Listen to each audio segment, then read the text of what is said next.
Welcome to the 10th South-South Forum on Sustainability. So my name is Lau Tin Chi, coordinator of the program on Cultures of Sustainability, Center for Cultural Research and Development of Lingnan University in Hong Kong. I have taught in Lingnan University for over 36 years, and I'm semi-retired. I'm also a founding member of the Global University for Sustainability and director of its executive team. I have been involved in the rural reconstruction movement in China for over 2 decades, and I'm also board member of Peace Women across the globe. Today, we are very, very happy to have invited 4 eminent speakers with us. We have Muto Ichio, whose anthology of English writings we are putting together, and we are hoping that that could come out in early next year. And we have also invited Muto to come to Hong Kong to do the video recording of his life story. And he was here talking to us for over 2 weeks. So we are going to publish an interview about his life story also next year. So today what we are doing is we have taken a selection of 4 of Muto's writings about the social movements and about the movement zone. And we have invited 3 very good friends and also eminent scholars and activists to be making responses and to enter into a dialogue with Muto. So the way we are going to proceed today is that we will be inviting our 3 friends, Surichai Wungao, Melanie Budianta, and also Francis Low from Thailand, Indonesia, and Malaysia to be speaking first, and then we will invite Muto to give the response. So maybe I will introduce each of you before you speak. So I would like to first invite Professor Surichai Wungao. Professor Surichai Wungao has been the director of the Center for Peace and Conflict Studies at Chulalongkorn University since 2010, and the professor of sociology at the university since 2009. After finishing his postgraduate studies at the University of Tokyo, he has successively held various academic posts, including the directorship of Chulalongkorn University's Social Research Institute and visiting professorships at universities, including Hitotsubashi in Japan, University of Illinois UC in USA, and Humboldt University in Germany. Professor Wungao is also currently an advisor for the Working Group on Legal, Economic, and Social Measures for Sustainable Development Goals in Thailand, a commissioner on the National Health Commission since 2014, the chair of Thailand's UNESCO Management of Social Transformations Program Committee, and the Vice President for the Intergovernmental Council of MOST for Asia and the Pacific region. So, Professor Surichai Wungao, the floor is yours. Please take your time. Thank you very much for your kind words. It is my privilege to now to see my respected and my teacher, as well as he kindly allowed me to call him his friend as well. So you see, in Asia, there are some people who are really our teacher, but who also feel we should call him a friend. So this is the privilege to see and to speak to all of you in front of my esteemed, and respected Muto Ichio-san. I would call him Muto-san in the light of my very personal and long association with the name, as well as the person and the movements that he has been a part of throughout the time that I can be familiar during the last decades. My if you would allow me to be with all of you who are in this room now, you see, it is really privileged to be living and to see, and now we can feel that we are looking back a little, but also reflecting more as much as we can in the short time we have together now, and reflecting as well as also try to move ahead as the kind of issues, the kind of concern we as human beings in this whole region called Asia and in the world. If you would allow me, I will start by a little personal, because myself, I am not a Bangkok person. I am from the northern part province of Thailand called Lamphun, which is quite a marginal place. It is next to Chiang Mai. It is outskirts of Chiang Mai province. But anyway, from there, I came to Bangkok only when I was to attend university.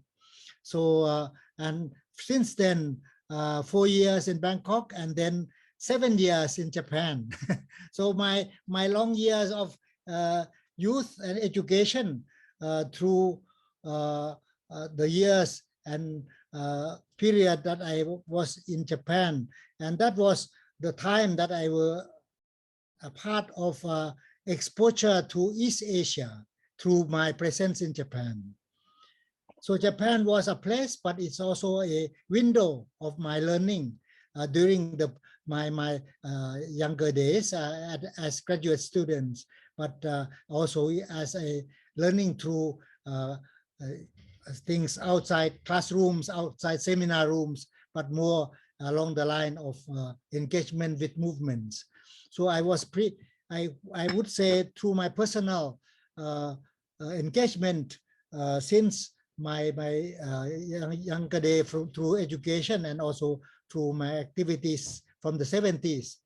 That is by way of introduction of my part linking to Japan, and through Japan I became a part of someone who can learn about Asia, learn about things through Japanese historical experience with the East Asian peoples. So all this is part of my journey in the first stage of education. Now, having said that, went to Japan when my almost all of my friends who were under the military rule of, you could guess, in the 70s, Thailand under Cold War, certainly we were having very powerful people in terms of uniforms in even in Chulalongkorn University, where I had my BA in political science and sociology. The president of the Chula at that time was a field marshal, and the field marshal, Prapas, that was his name. He was with the whole group, and General Thanom, Field Marshal Thanom, and the whole family. So that was early 70s. I went to Japan. My first point I would relate to this because 71 I was in Japan.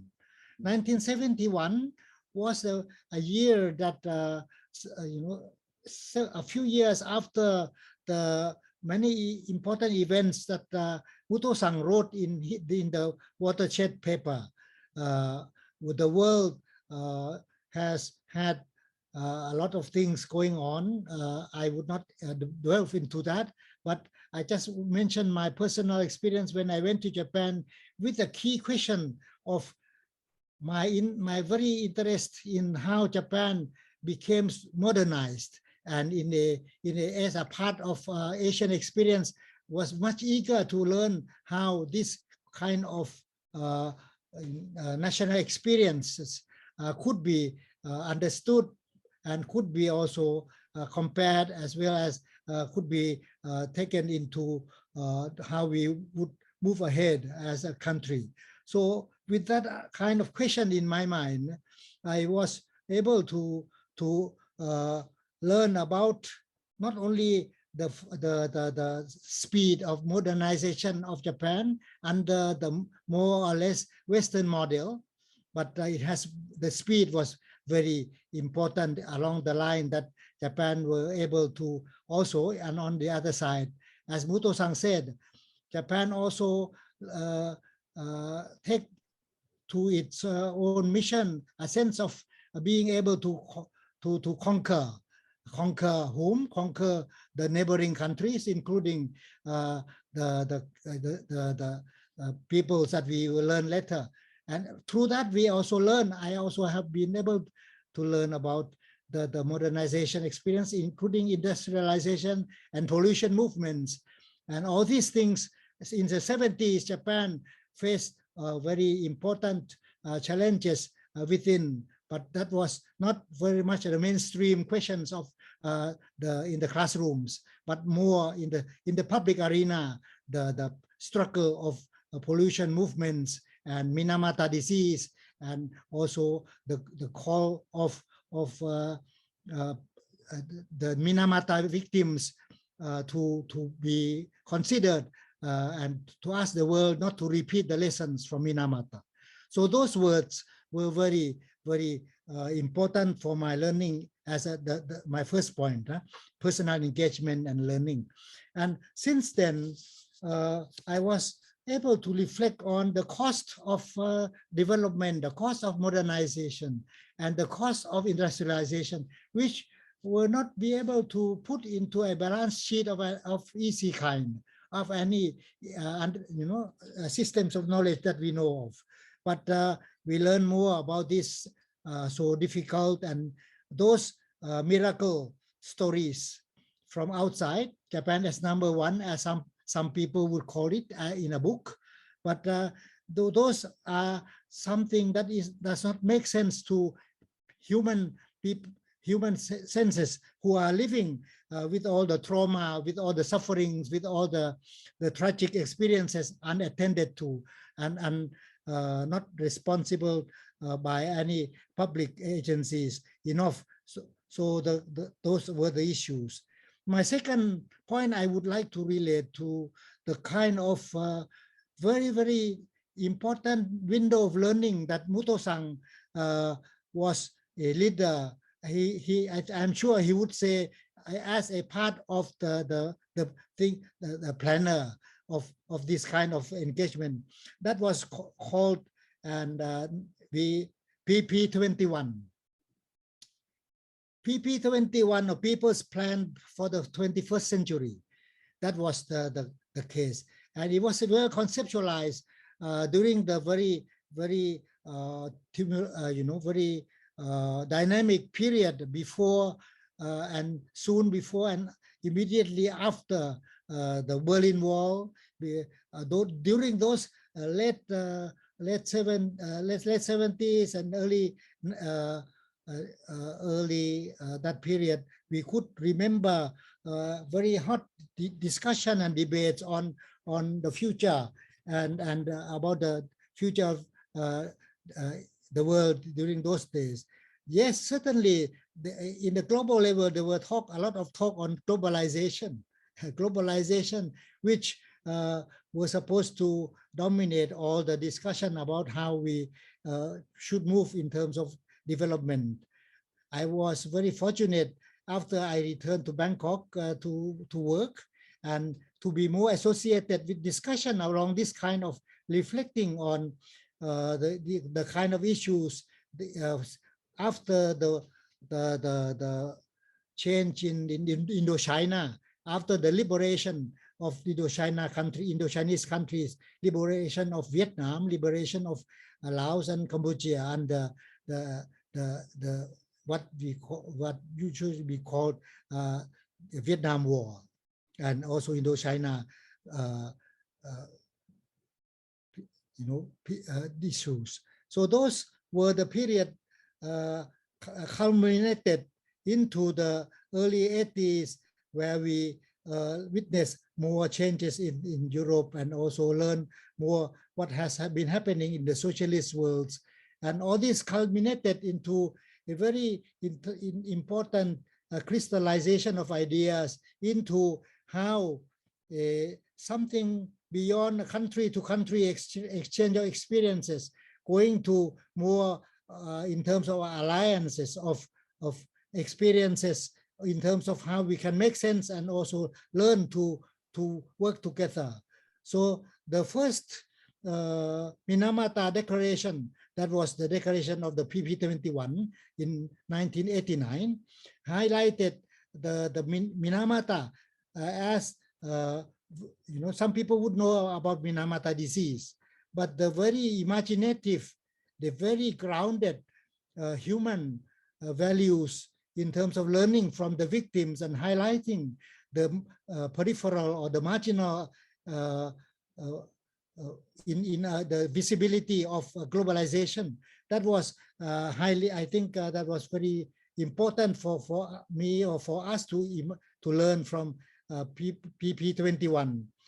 From 89, the idea was to have a trans-border project of cross-border learning, trans-border participatory democracy, not as a regime, not as election, but more as how we highlight the learning people to people across borders. And I really would like just to put this as a record that was a very important for us in Thailand.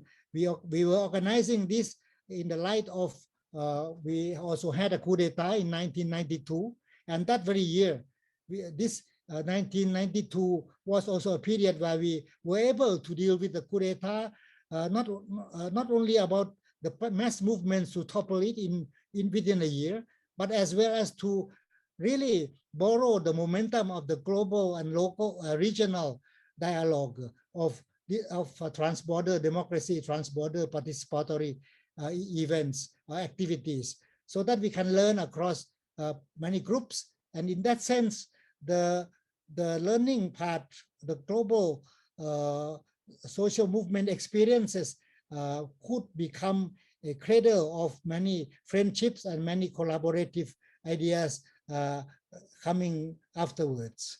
So PP21 in 1992 in Thailand came out with a declaration on Ratchadamnern Pledge, and it also later, not so easy, but I think in 1996 it was organized in South Asia, for example. So I just mentioned this on the record that all this became a part of trans-border, not only international, but it's trans-border, social spaces of countries in the region, so that we were able to discuss many issues.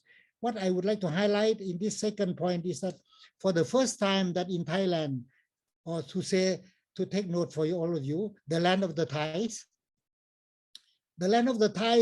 had to face with the reality that we need to recognize there are more than the Thais on this land.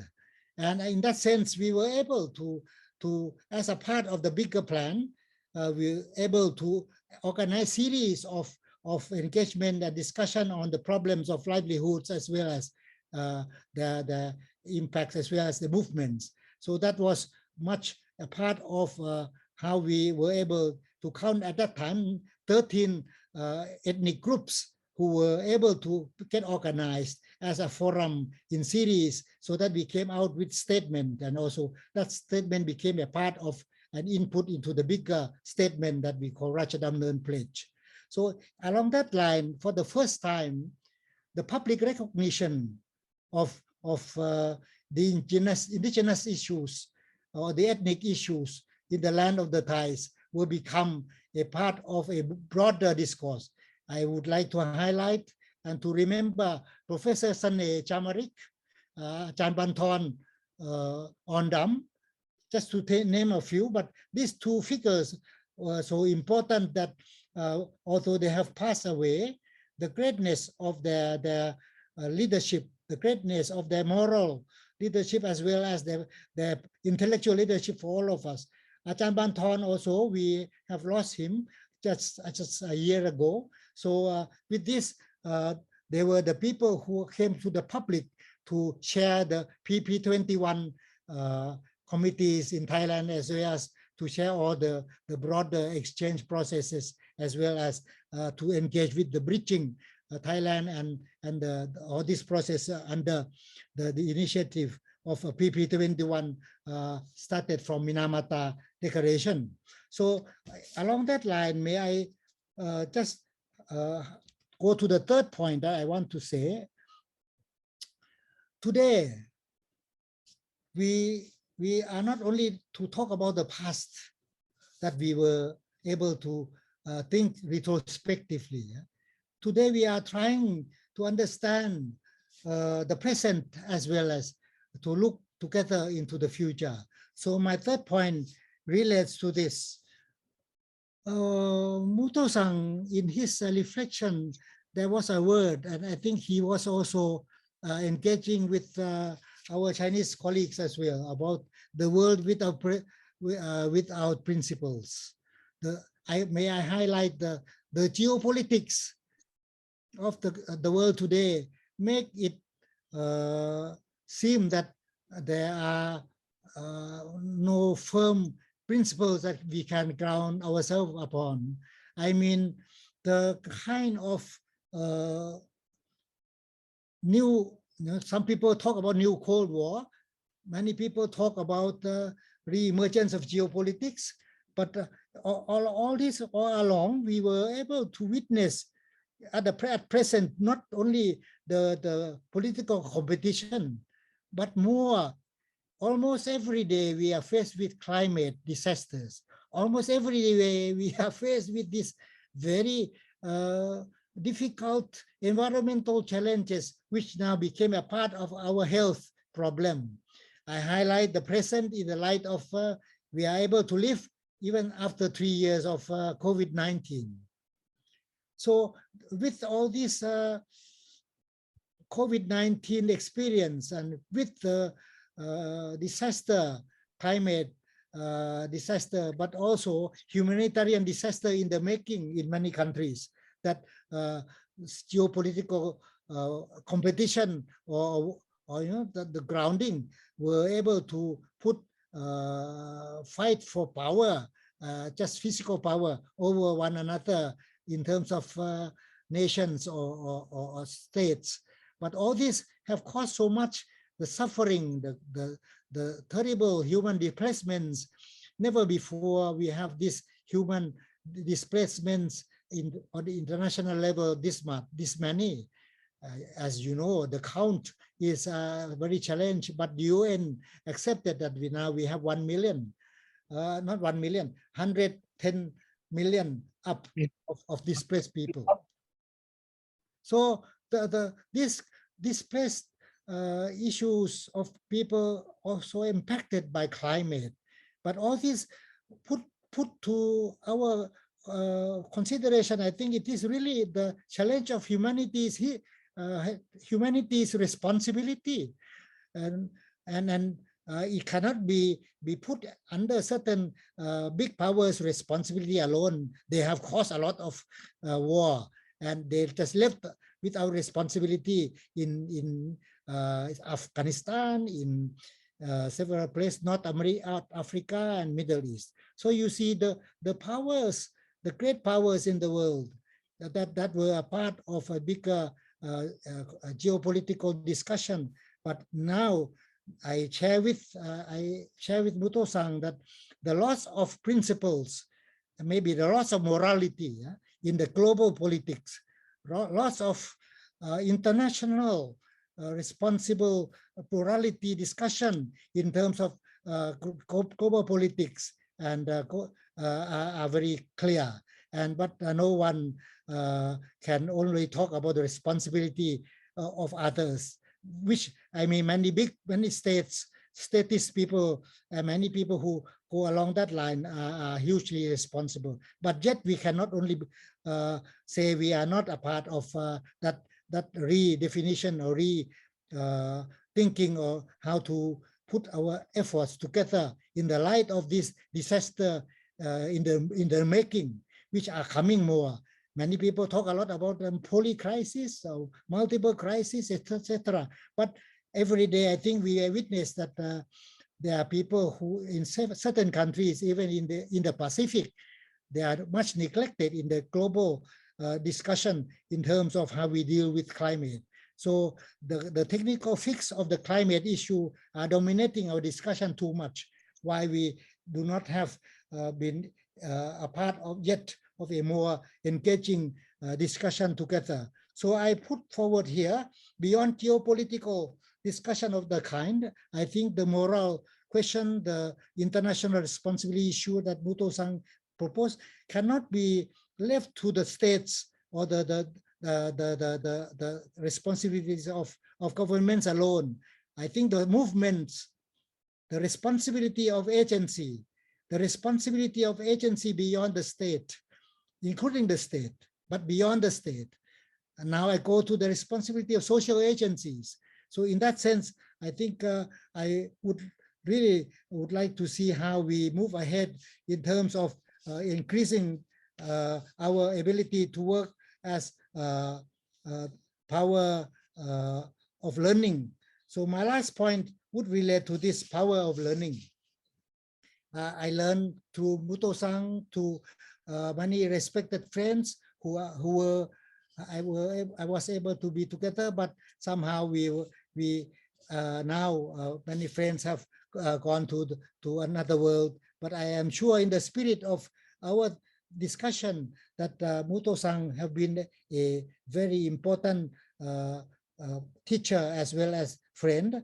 I would like really to look into how the kind of sustainability question could be put beyond just the nation state level, but as much more challenging is how our human sense making can bring this multi-level, and also certainly the state level, certainly local level, but also cross-regionally, how can we bring the ecological responsibility together so that our life as a part of all these systems so much entangled together can be a part of a correction as well as restoration of the earth. I was much excited to learn about the rural movement, rural development movement, and I was learning about how poverty eradication agency in China now become a rural development agency, so to speak. But in that sense, I would like to see more exchange of cross-border in the Asian region and beyond. So I look forward to a more dynamic, exchange and with learning among us humans who are able to be a part of this discussion, but do hope that our relationship to the non-humans could also be recognized, that we are responsible for a broader and a more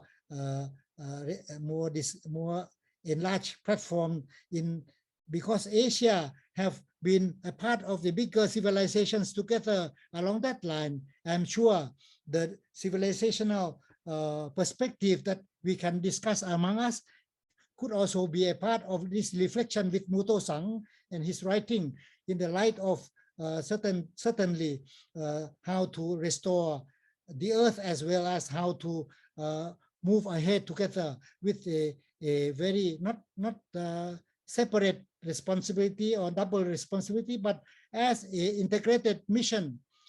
Development makes no sense without restoration. So in that sense, I think the ecological and the development or the growth dimension need really to be turned around to be more grounded in our lives with environments as well as ecology. Along that, I look forward to more discussion with our Southeast Asian and Asian friends and beyond. Thank you. Thank you very much, Surichai. Thank you. So Well, I would like to now hand the floor over to Melanie. And Professor Melanie Budianta is a professor in literature and cultural studies at the University of Indonesia. She is an intellectual activist, and she has published works on gender and cultural diversity. She got her BA at the English Studies program in and then in UI, MA in UI, and then MA in American Studies at the University of Southern California, and PhD in English from Cornell University. She serves as member of the editorial collective in a number of academic journals, including Interracial Cultural Studies, Journal Wakana, and Wakana Seni, and Indian Journal of Gender Studies. She has served as selection committee member in Ariman Fellowship, Asian Public Intellectual, CISREP, and EuroCIS Book Prize 2015. So, Melanie, the floor is yours. Thank you, Kinchi, for inviting me, and also the Stan South Forum on Sustainability for inviting me to read Muto's 4 seminal essays. I feel much honored because Muto Ichio is such a venerable scholar whom I have always admired since I met him about 25 years ago. At the same time, I also feel humble, because the coverage of his work is so comprehensive and at the same time very fundamental. So that to critically reflect on his work requires a high level of wisdom, grounded experience of activism like Surichai has shown, and a wide lens of global local historical perspective that unfortunately I do not have. But what I will do today is to share how some issues in his 4 essays speak to me as a scholar activist in Indonesia, reflecting the relevance of Muto's views from my limited perspective on what I see is happening in today's Indonesia. As the main thread of my argument, I will keep certain keywords that I get not only from his essays, but also from a person-to-person interaction with Muto-san in a few number of occasions, which is a never-ending spirit of hopeful activism and a belief in people-to-people's alliances across the globe. That's what the theme of his 4 essays.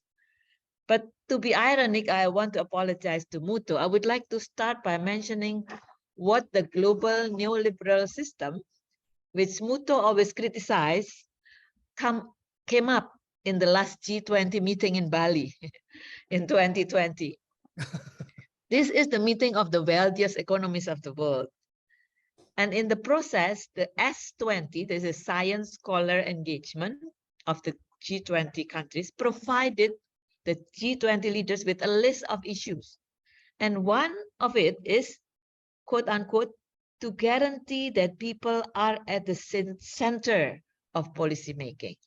Now, I find this statement not only definitely long overdue from the perspective of PP20, Muto's brainchild more than 3 decades ago, but unfortunately, the phrase is never in fact adopted in the leaders' declaration of G20.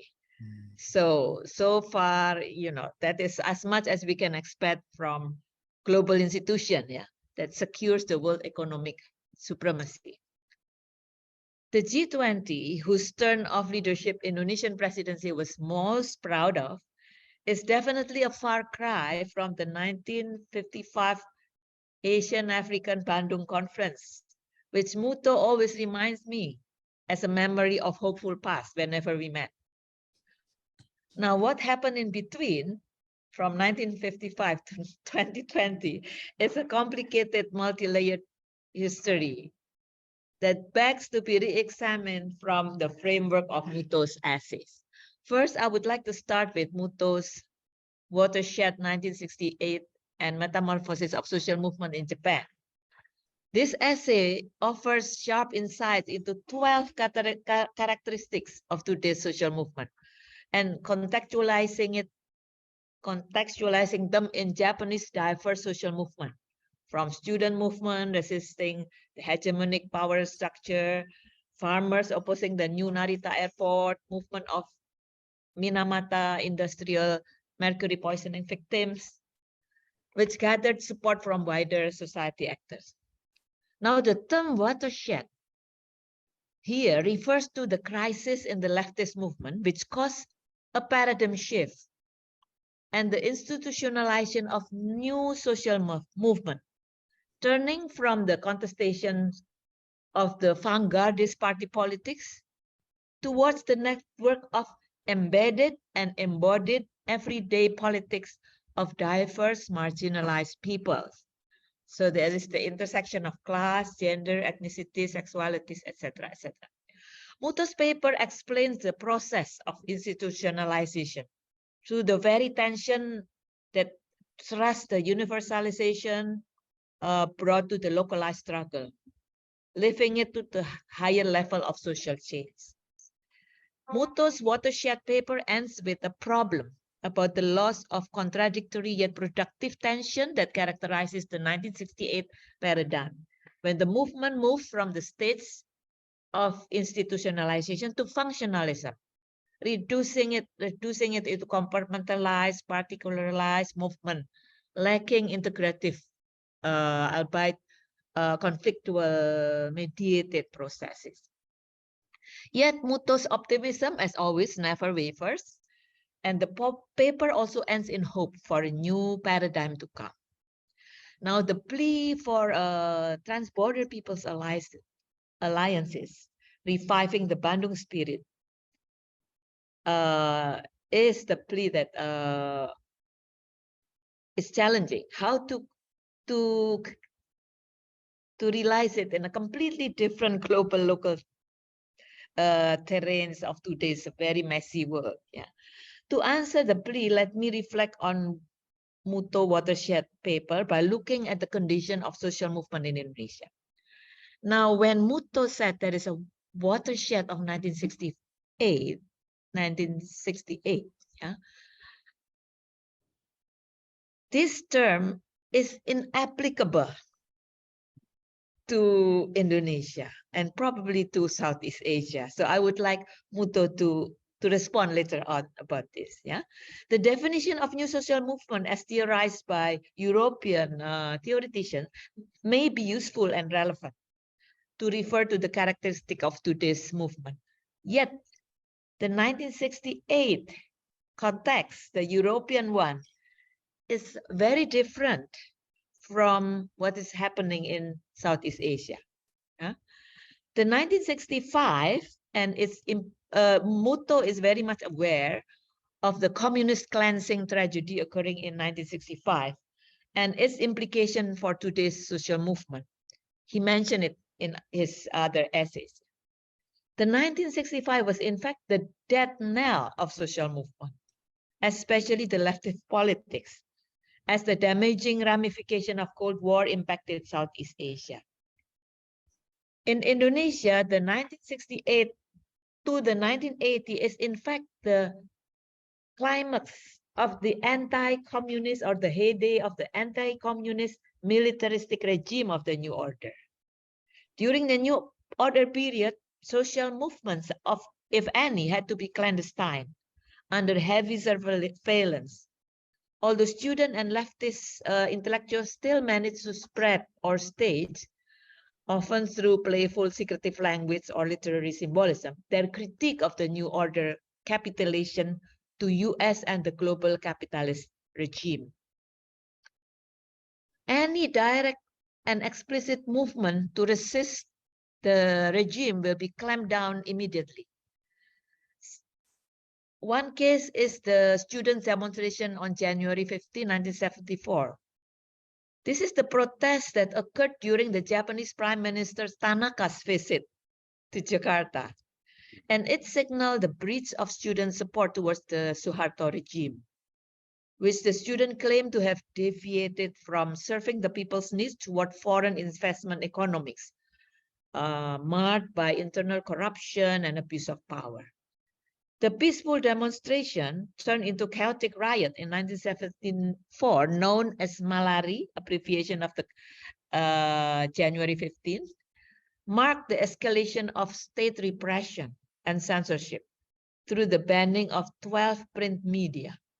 This period was also characterized by state-gendered ideology, which put women into pedestal as spiritual and moral guardians, but reducing their political role by domesticating them in their homes.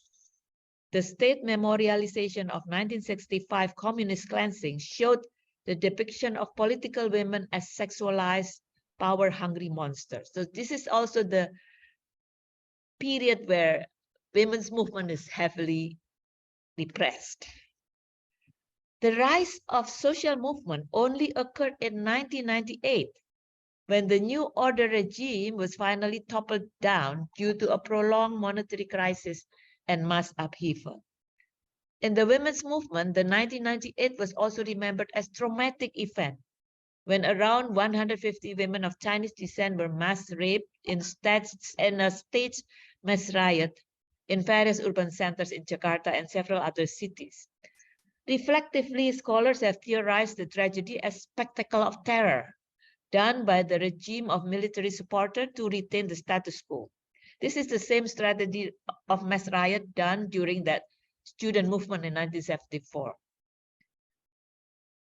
A new stage of women's movement arose from this tragedy as people of diverse background answered the women's call for support. This tragedy also gave birth to the National Commission of Anti-Violence Against Women, a state-commissioned body which is led by civilian women activists. This turbulent era is called the Reformasi, which is previously seen as a democratization process, as the centralized system of governance was later replaced by radical decentralization. But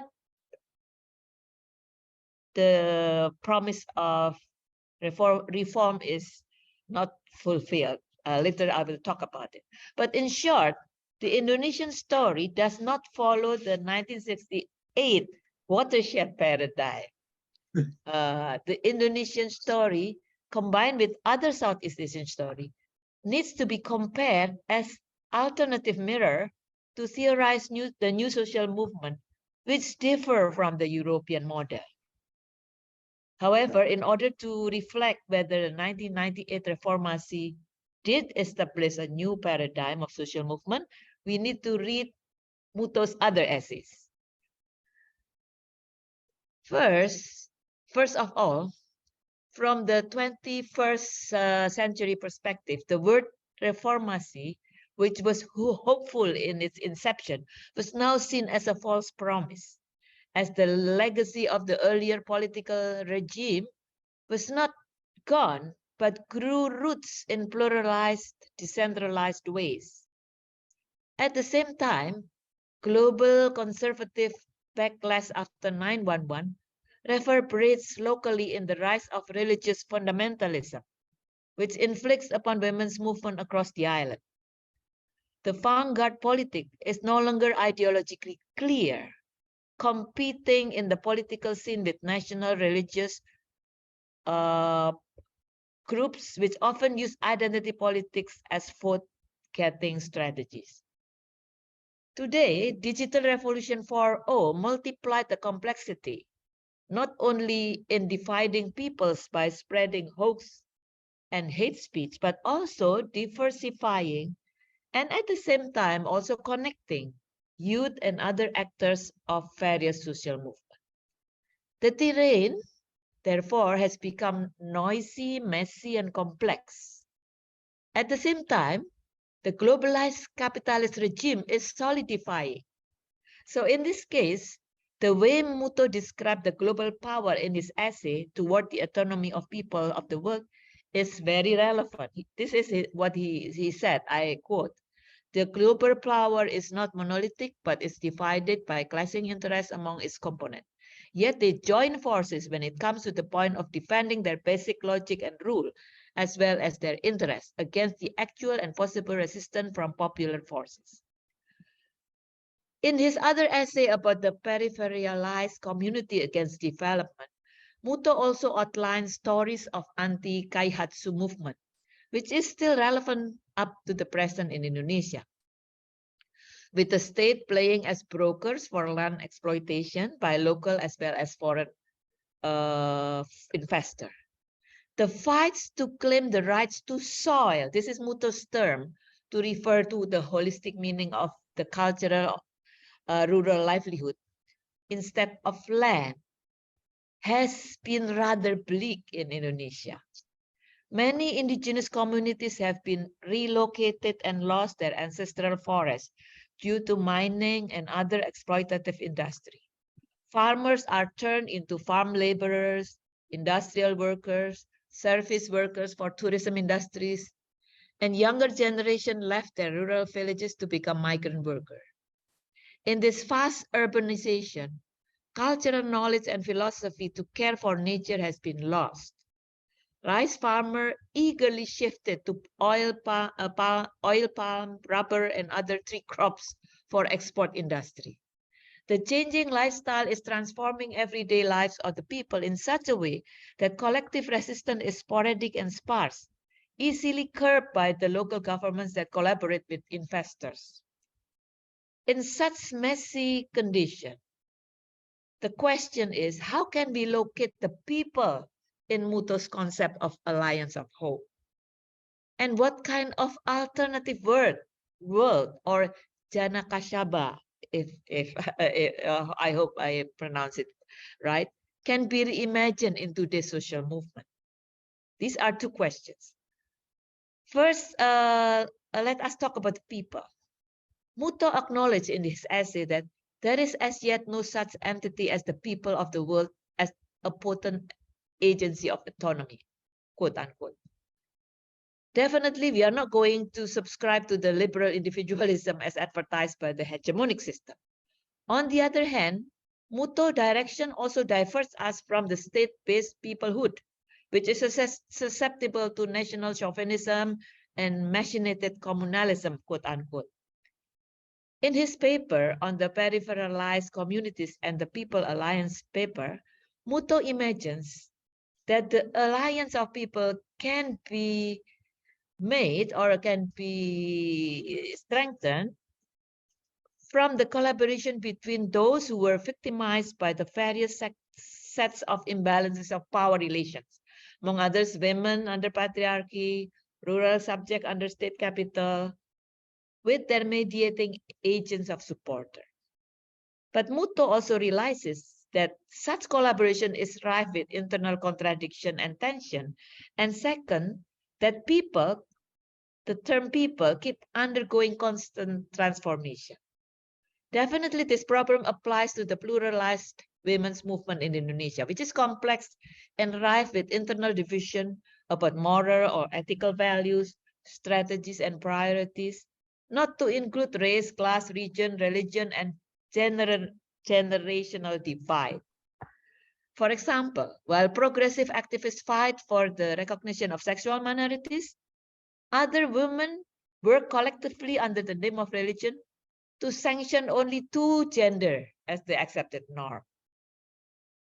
Another one, while older generation of feminists are busy struggling to push legal reform to curb violence against women, young female hijabers, or those wearing hijab, joyfully rides the digital platform, defying Western stereotype of women's subordination by claiming that their religious identity gave them space for articulation and also economic benefit through religious fashion industries. This picture has not included diversification through party politics and changing lifestyle, as the self and public divide no longer holds today. Now, in the face of this divided and contested terrain of today's social movement, Muto's plea for alliance is urgent and critical. But how can we move from this very complex and diversified groups to a phase of alliances? Now, as Professor Surichai has mentioned, and also Muto has mentioned, global traumatic shock has the potential to awaken diverse people's sense towards the critical urgency for alliance. And we have recently experienced it. The pandemics, the global economic crisis, the looming world war of Russia and Ukraine, and the climate change that warns humans about the limit of the planet's sustainability. Muto mentioned it in the mentioned this as a crisis that requires a global solution in his paper, in this fourth paper. Yeah. Now I would like to go to Indonesia again. In Indonesia, the pandemics have revived and intensified a kind of commoning initiative of neighborhood communities, kampong or village communal efforts, as well as intergroup collaboration. Such alliance building has been facilitated by the digital platforms such as the WhatsApp group. Urban farming and green environment movement and anti-pollution initiative connect people from diverse groups. And through transdisciplinary engagement, global and local scholars and scientists learn from and with farmers and rural communities to recontextualize the traditional cultural knowledge about nature in today's changing ecosystem. Now, this interconnection of widely spread intergroup networks rekindles my faith in Muto's term, hope for people-to-people alliances. Muto's identification of 10 features of inter-alliance building between people is highly resonant and salient, according to me, in this aspect. In his fourth paper on the new sustainable civilization, Muto also underlines the importance of forums like we have today, the 10 SSFS forum, aside from the World Social Forum, as a continuation of his dream project of PP21. Such forum indeed connects social movement actors from different ends of the globe, connecting grassroots activists and intellectuals in thinking about global solution. But again, there is still a gap from this kind of forum to the real everyday life of people in the villages. How to bring this kind of discussion to the wider grassroots networks in local level is another challenge that Muto's concept of mediating work needs not only to be practiced, but multiplied in diverse form. I also use not only mediating, but translation work. Yeah, we need translation from this kind of forum to adapt to the different languages and genres for young people, for people working in kampong or villages. One form of work that I find meaningful and useful is to use Muto inspiring essays as a space of dialogue and a space for learning to compare different stories and experiences from non-European and non-Western countries. In today's bleak global and national politics, reading Muto's essay has helped me to rethink about Indonesian local strategies and has rekindled hope for cross-border learning. So, by inter-Asia and inter-globe referencing, so inter-referencing, hopefully we can come up with a new framework, not only for theorizing social movement, but for decolonizing our minds and achieving a yet-to-be-realized Janakasha Ba. Okay, I stop here. Thank you, Kinchi, and thank you, Muto. Thank you, Melanie. Thank you. So we now move on to inviting Professor Francis Loh. Professor Francis Loh Guohua was Professor of Politics in the University Science Malaysia, Penang, until his retirement in 2012. Currently, he is Senior Advisor to the Forum of Federations of Ottawa and has been conducting workshops on federalism, democracy, and good governance in Burma. Francis is former president of Aliran, which is a multi-ethnic human rights organization based in Penang. So Francis, the floor is yours. Good afternoon, everybody, or good morning, wherever you are. My pleasure to be invited to join this panel. And I'm also part of ARENA, have been, and also in Kinchi's this Global University Initiative, which I'm very proud to be part of. And I've known, my sensei, Mamoto Ichio, for a long, long time. And I still recall, you see, unlike Surichai, I'm not somebody who, who came from the rural area and then went to Japan to study. No, I went to America to study. I went to the heart of the problem to go and study. And but it was at a time, about the 70s, when all of America was in turbulence and in turmoil. And it was very awakening for me. And I began to get involved in and became part of the anti-war movement in America.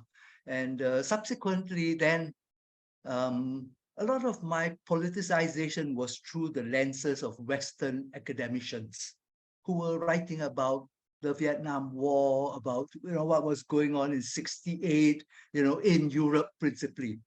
So it was my pleasure to actually come across the name Muto Ichio and his writings, his rare writings in English, about what was happening in a place like Japan. And so, when I had the opportunity in the early 1980s, I think, Muto, I came to look for you, in Tokyo, not knowing that actually it is impossible to do so if you don't know the system of how to get around the neighborhood, but finally I managed to catch hold of him. He waited for me for a long, long time. I told him I was going to come, but of course I didn't show up for hours. And I came with some Malaysian friends. It was since then, I've thought of him as a mentor, somebody to learn a lot from. And although I don't agree with many of his very hopeful visions for where we are going forward, I'm highly respectful of everything that he has said. And as somebody who comes from Malaysia, which is a small country, I'm a minority in this country, I don't dare to actually be so bold, in my vision, and however, Muto is bold. He's bold, and I like that very much because he tries to say some of the things that I have not said. I don't dare to say. I will not say because of my minority, small country status. But you're coming from Japan, you should tell of the West. Yes, you have your vision, but I also have another vision from another perspective. And for me, I appreciate that perspective very, very much. So I just want to establish that as a takeoff point. And so this is how I have looked at some of all the 4 writings that Muto, that we have been asked to try to grapple with. And what are some of his major insights? Of course, one of the things that he identifies very, very quickly on from throughout all the different articles is that actually the left has lost, and we have to rethink. We have to rethink. Unfortunately, we are not thinking enough comprehensively, and how does he, suggest that we go forward?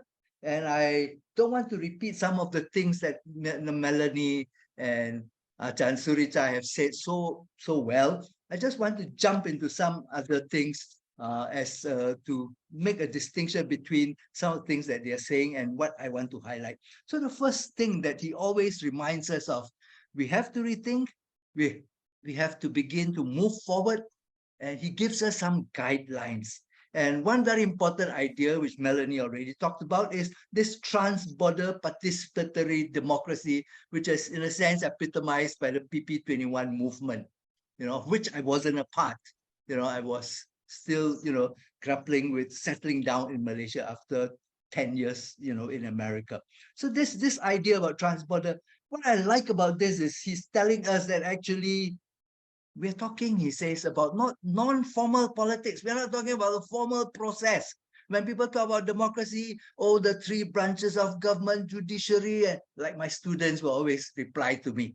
No, he's saying we go beyond that. He's also saying that we are talking about everyday types of politics, which reaches down to the grassroots, and he wants us to grapple with that kind, introduce that kind of politics. But he also says that it is one which is, yes, participatory and very, very inclusive. And, there are very natural ideas about everyday politics among the peripheralized communities. So that's the kind of politics that he wants us to get involved in. And it has to be transborder, as PP21 tries to do, as, World Social Forum, begins to also do, and as the SS, forum is trying to do also. We are reaching out across, and I appreciate this very, very much, because very often our relationships, when it's ever transborder, is with a Western country, with Holland, with America, with the UK, and occasionally with Japan. But this idea about transborder is that we all come together. Like today in this gathering, I look at the names on the screen and all that, you see that we are coming from different places. And we don't need to go through the Western Mecca. We don't need to do that. We can directly interact with one another. So that's one very important idea. And he says that this idea has to be, in a sense, and we look beyond the Westphalian, nation state. Second point is the creation of a global alliance of these people, like I said, through WSF and so on and so forth. He's not talking, therefore, not talking about like what the US always tells us, oh no, we have to do a rules-based type of, global society. Of course, under their rules, rules that we had nothing to do with, but he's also not interested in setting up formal political institutions, like a world government system with international law. No, that's not what he's interested in. He's dreaming about a global alliance of the people driven by self-government. No such global alliance exists. He tells us that we must build it and incorporate self-government into that building process.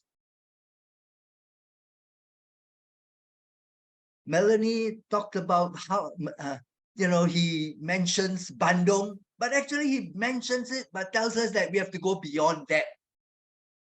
So in 55, Afro-Asian, conference was created. Zhou and Lai came together with Nehru and Tito and Sukarno and so many other world leaders, Sihanouk.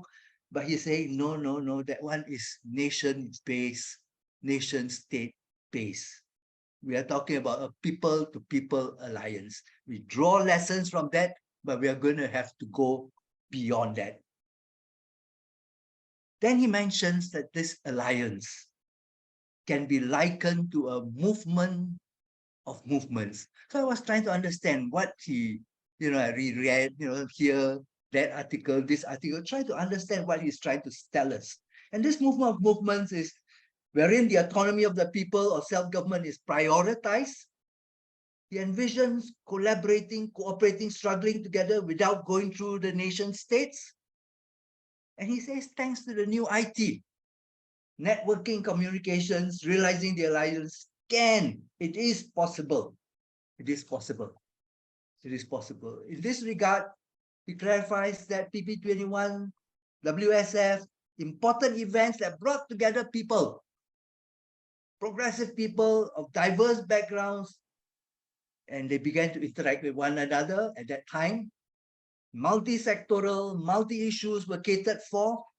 However, he also thinks that the WSF operates too much like a space that allows people who have particular interests and who belong to different social movements to meet, but often directed towards reformism, adoption of a policy position, as it were.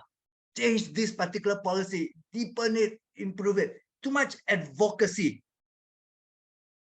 Even he uses term, like developmental assistance, going to, okay, have a good policy. No, he's going beyond that. He wants it to be more transformative. So there is not enough effort yet to build inter-movement linkages.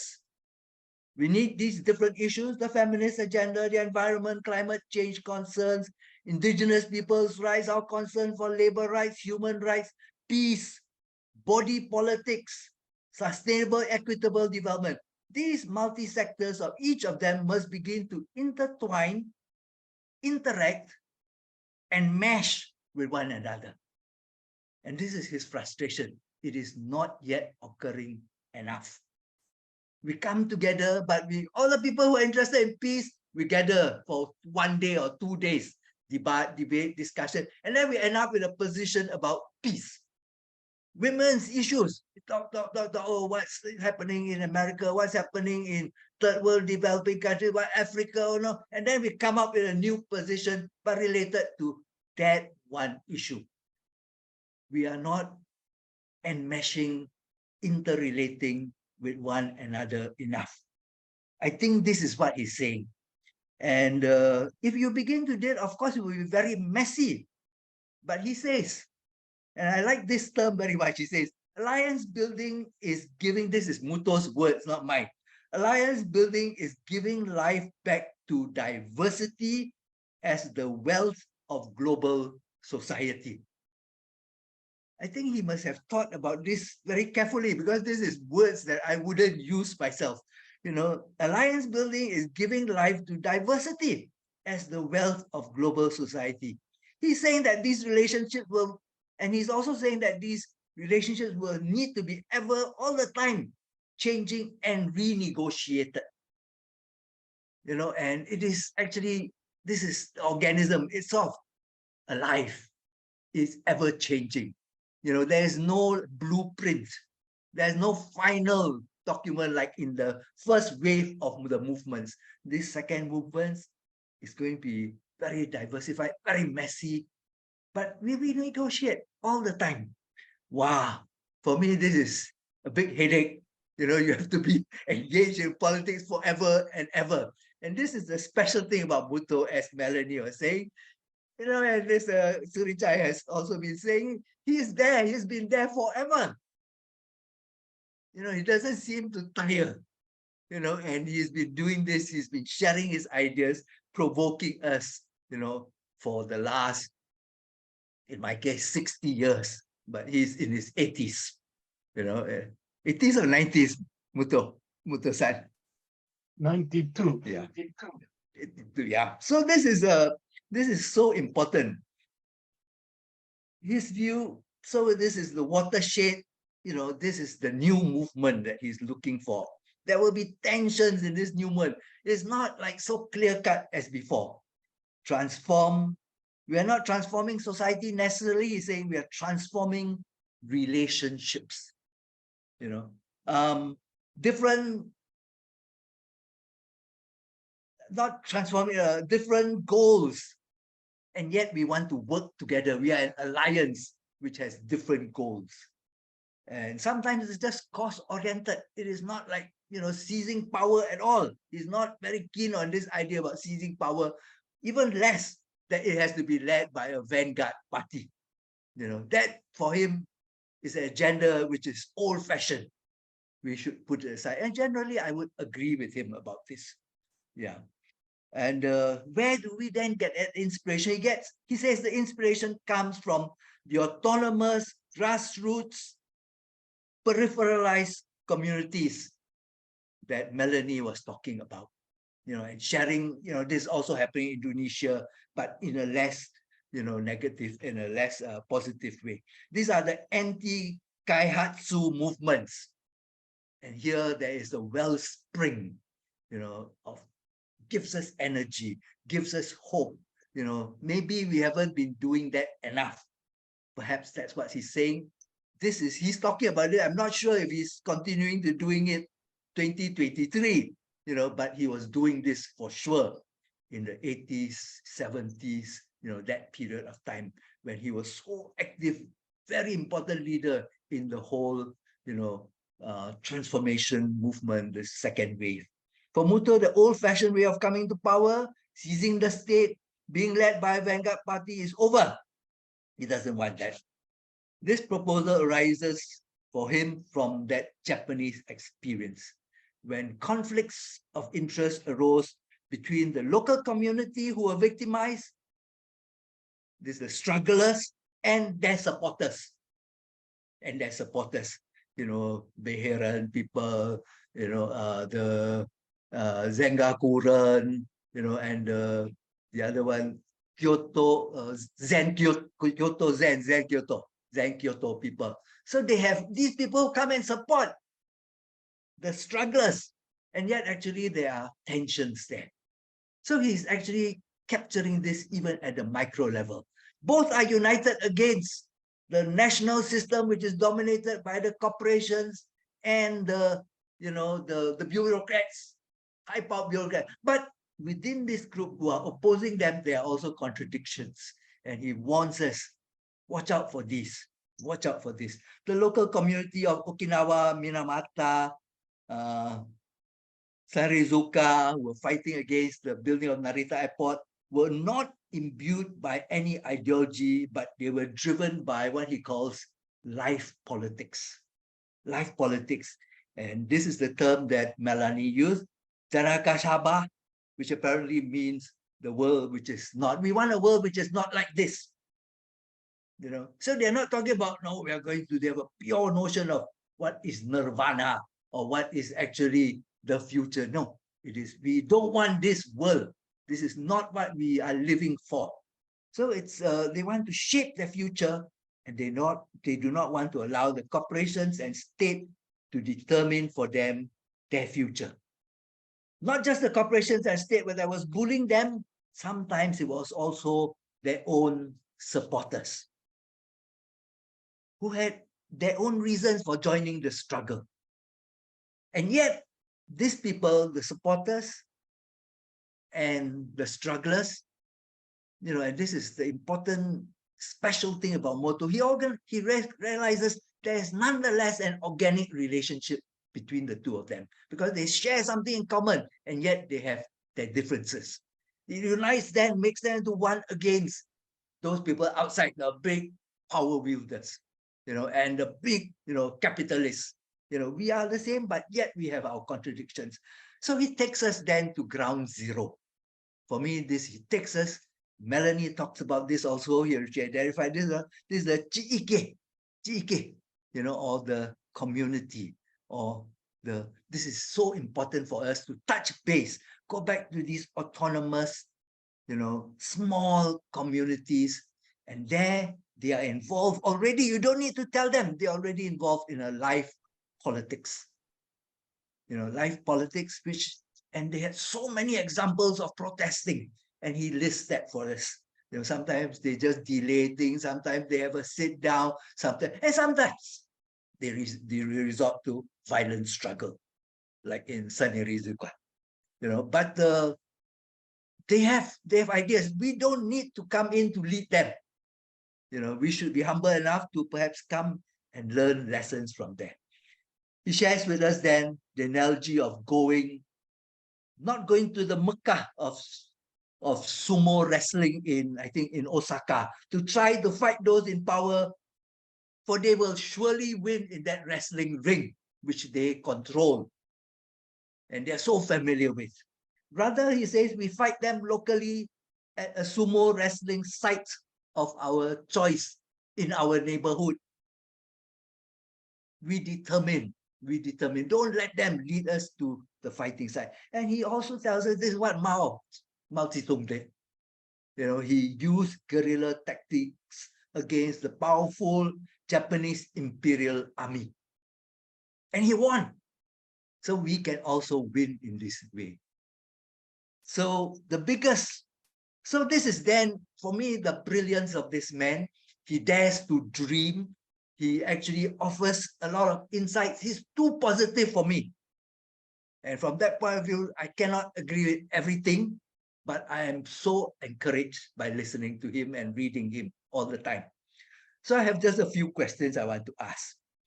In the SSF10 session on Gandhian Marxism and local governance that we had on a few days ago, 25th July, one of the few sessions that I managed to link up.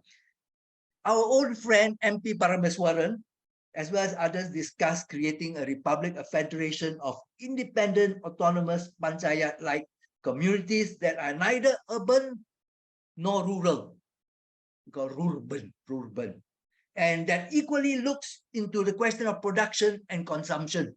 They want to settle it, and it will be then, because you are urban rural, because you are urban, your production consumption, it will be self-reliant. And yet, Muto-san, they link up to actually a federation. You know, there is a bigger unit, an intermediary with the global world. Yours doesn't, sort of wishes it away.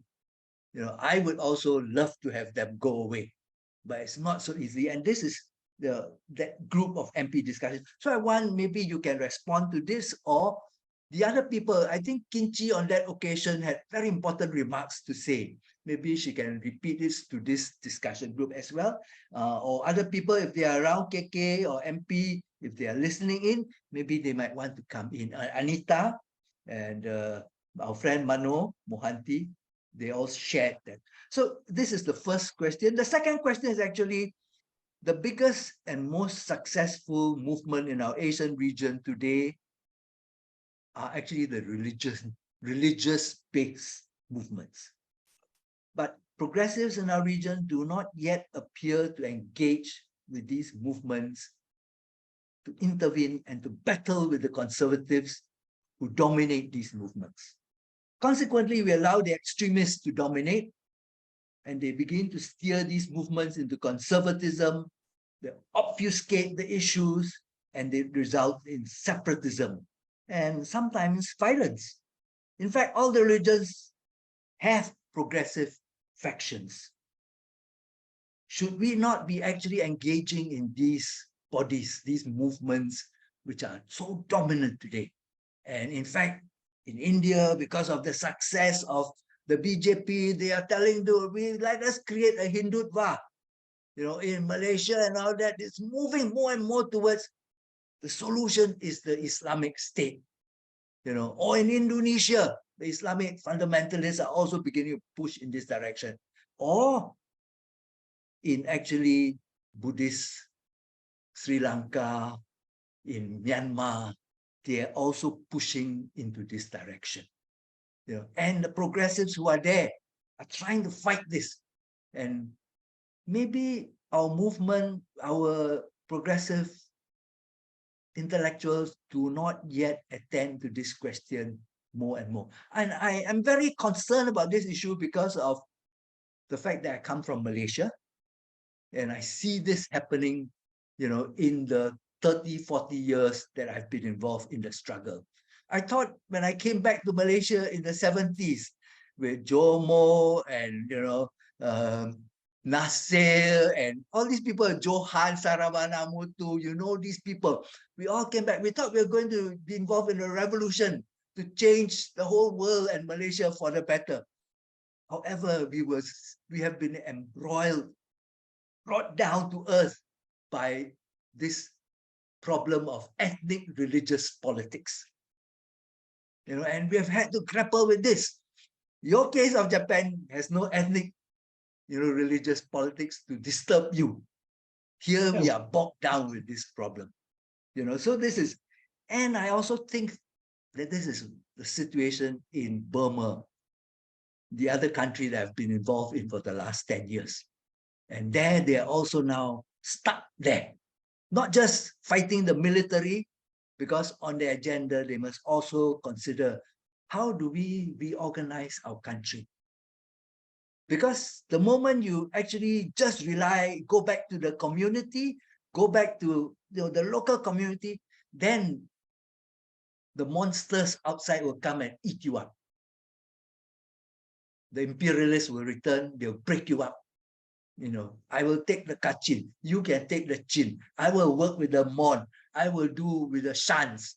Bama maybe we'll leave it to the Chinese, So there's a danger. The nation state is not a good arrangement, but without it, we become extremely vulnerable to that grand superpower that you were talking about. So that's in a sense, that's the third question. So it relates to the case of specifically Malaysia and Burma. Last question, if we have time, is how does somebody like you look at BRICS? How does somebody, which in a sense is like an alternative to, and their program of de-dollarization, the world economy, aren't there some positive things that we can draw from this process? We can be part of and yet not be eaten up by it. Okay, I'll stop here. My sincere. Thank you very much.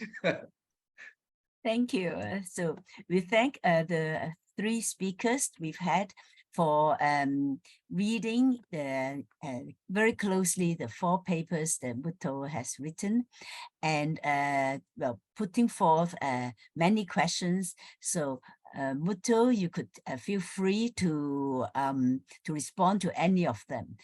So let me first introduce Muto Ichio. Muto Ichio-san was born in 1931 in Tokyo. He is a writer on political and social affairs and activist, engaged in the anti-war movement and other social movements since the 1950s.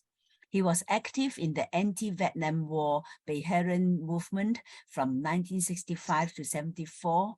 He inaugurated English magazine Ample in 1969, founded the Pacific Asia Resource Center in 1973, which was 50 years ago. And he played a leading role in organizing the People's Plan for the 21st Century Project, the PP21. He founded the People's Plan Study Group in Tokyo in 1998, and he had taught at the State University of New York at Binghamton from 1983 to 2000. He is the author of many books on Japanese movements and history. His article on the Fukushima nuclear power plant accident and Japan's potential nuclear armament is collected in the book that I co-authored on the Fukushima nuclear power plant accident. So, Muto, the floor is yours. Please take your time. Well, thank you very much. That's an unexpected honor, and to listen to reactions from my long-term, decades-long friends, and not only friends, comrades, because we share the same fate in a way. We don't represent majority. The majority will always survive, but minorities can survive. But it's very rare that minorities win.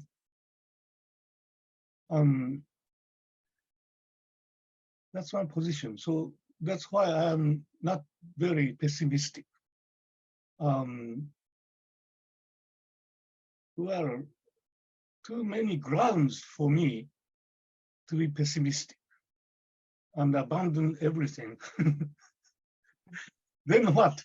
What do I do? Nothing to do. So that's where I stand and what I am. Well, Achan Surichai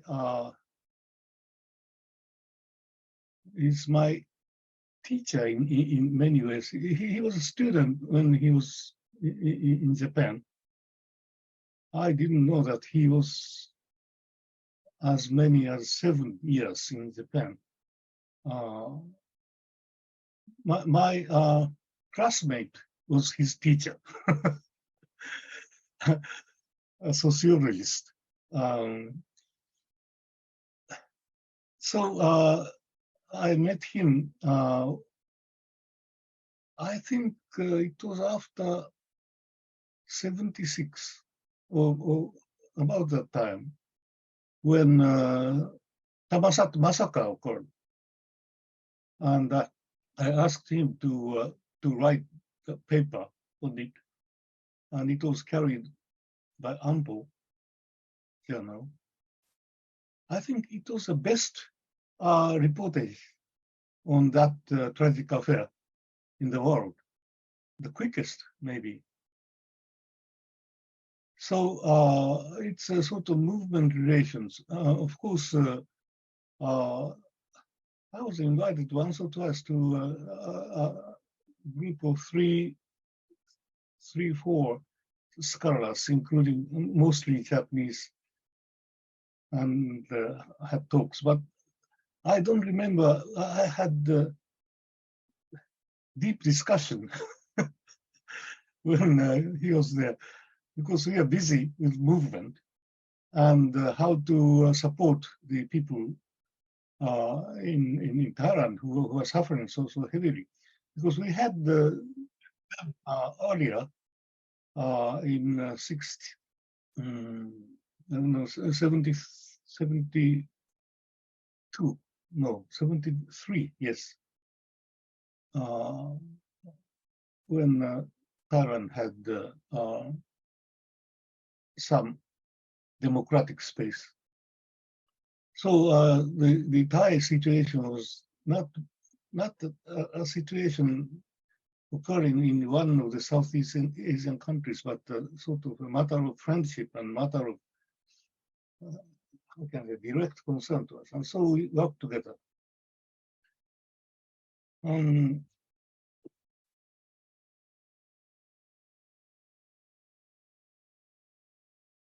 I took note on that notice.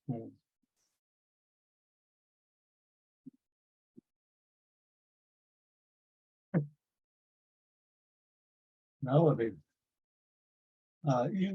if you can survive until 90-something, you may imagine what it means. The paper I've just written down.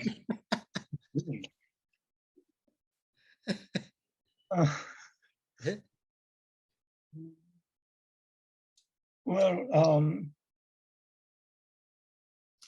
I think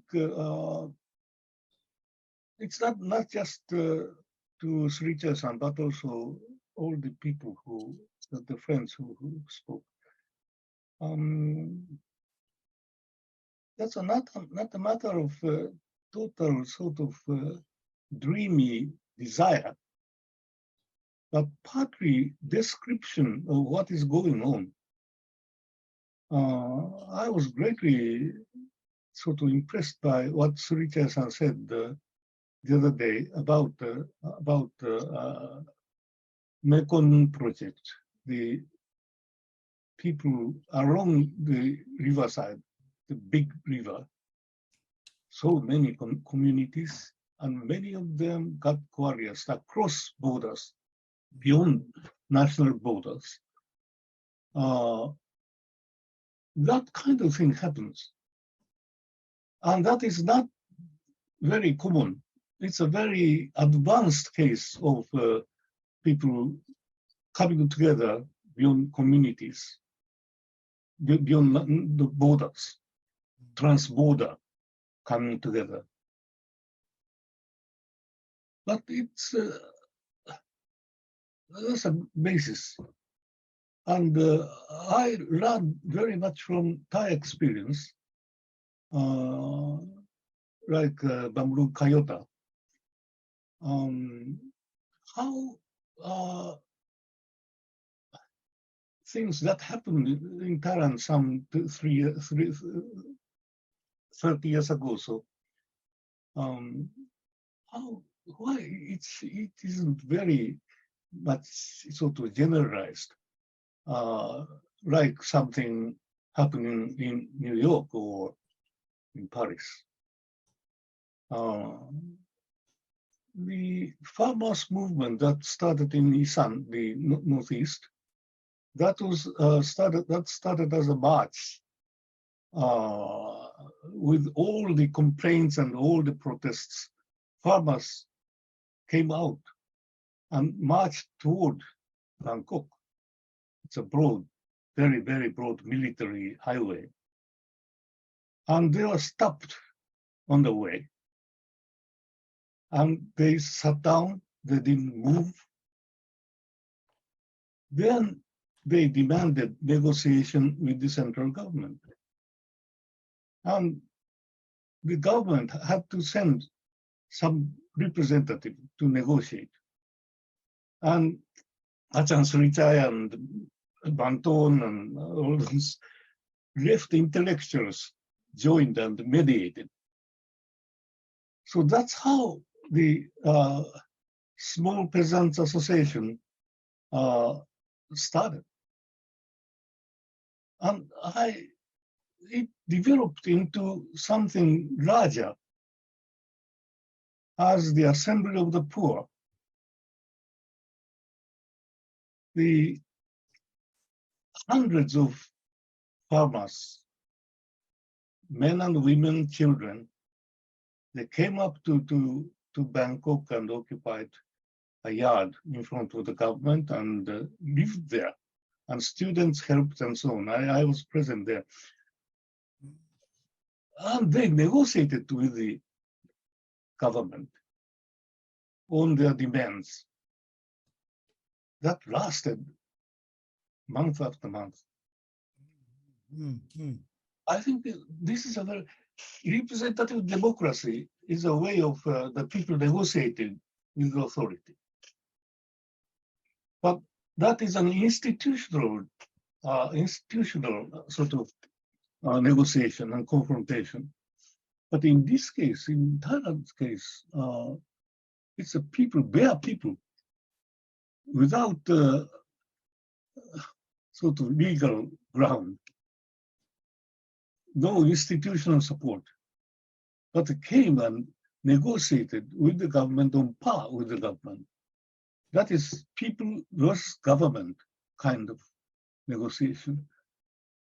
I think that kind of case is very important. It's a matter of direct democracy, but it's not like intellectuals talking about anarchism or theoretical thing. It's a matter of life that happened. And I think the Mekong River project that unites the people. I don't think the governments don't like it.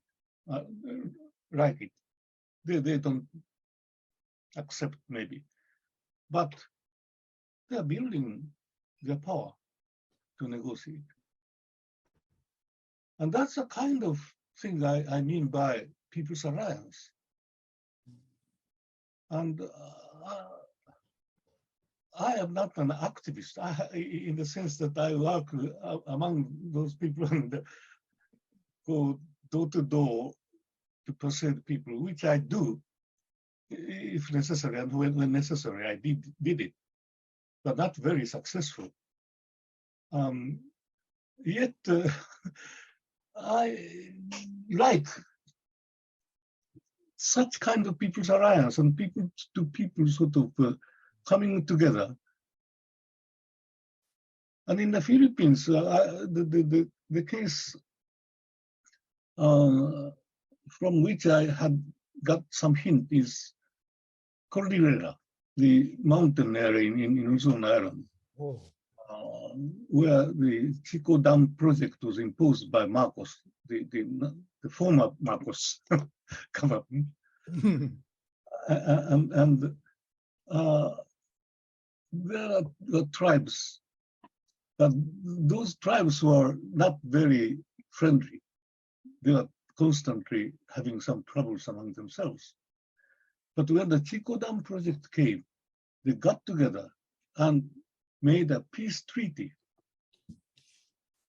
to fight the dam, and they succeeded. I think the contradictions were still there, but perhaps I hope I don't check it, but perhaps the relationship before and after that peace treaty must be different. I don't think they returned to the pre-peace treaty acrimonious relations. So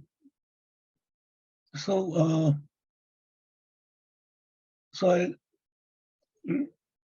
learned a lot from the Thai experience and the what Srichai said about the tribal people, the indigenous people. That's a very encouraging story. Well, that's what PP21 program as a byproduct produced. It's not a byproduct. It's the main product aimed at, but not achievable on a large scale. The scale, the width, breadth of how can I say, mobilization is so big. And so, if you could achieve that kind of relationship on that scale, then the world will change very soon. So I don't know whether I responded to Srichai, because page 1 is missing.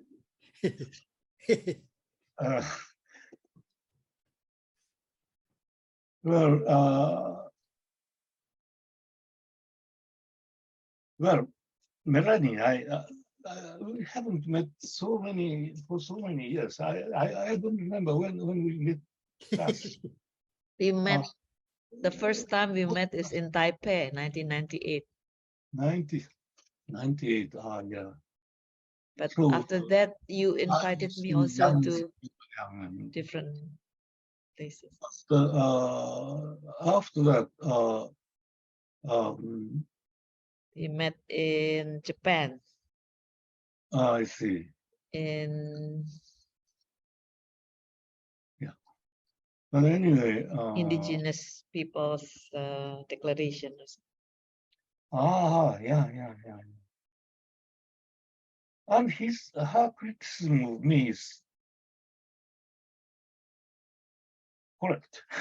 I accept it. Perhaps I disappoint her by accepting. No. everything You don't disappoint me. I said. You really give us hope. I mean, your essays are very inspiring. So I think it's important for us to learn from your essay and to reflect on our own stories, to compare the Japan and other stories. That's what I suggest.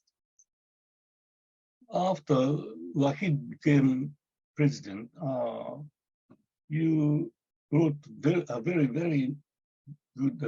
I think you're talking about the process leading to the change of government and the role of women. A conference of all the regions initiated by women. So I translated your article and carried it in our journal. Yes, that watershed article is such a, how can I say, deviation from my main line of thinking.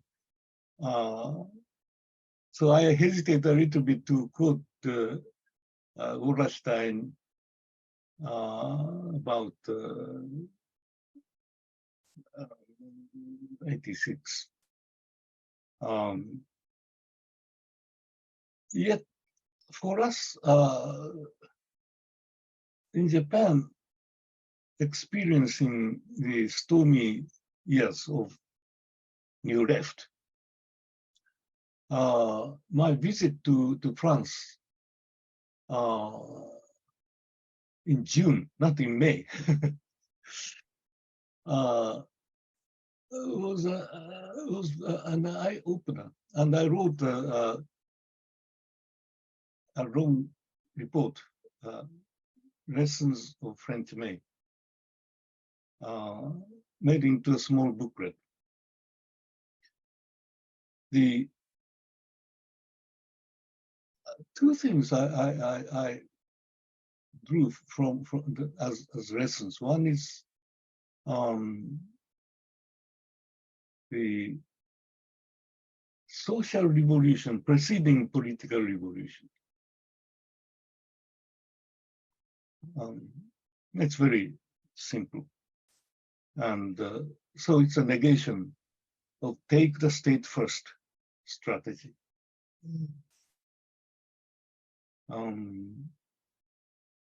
Yet the state still battered because de Gaulle came back from Germany, where he visited a little bit for a short time, perhaps to negotiate NATO intervention or something. It's said, I don't think it's true. And crushed by negotiating. So there are two lines. One is the CGT Communist Party line, which said that your demands will be met, so come to agreement. There's a very, very good cartoon published at the time. The workers there and CGT, the union representative, was there and asking the people, what are your demands? What your revendication? And people don't answer, they are silent. Is it wage? Is it working condition? Is it bonus? Silent.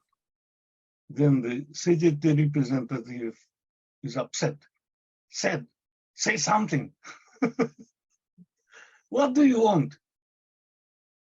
The people said in unison, revolution. And the CGT representative said, how do you think that such a thing as revolution, bourgeoisie and the government will accept? So this is very interesting. And I think that well expresses the spirit of that period. And so French May, of course, had some contribution or opened up some vista for social movements in the world. Yet, as Melanie said correctly, Asia didn't apply. Asia didn't apply. That's the worst time. Worst time and best time because in Vietnam, Vietnamese were fighting back. Yeah. Yet, the whole situation was so bad. I think 65, I think, is a very important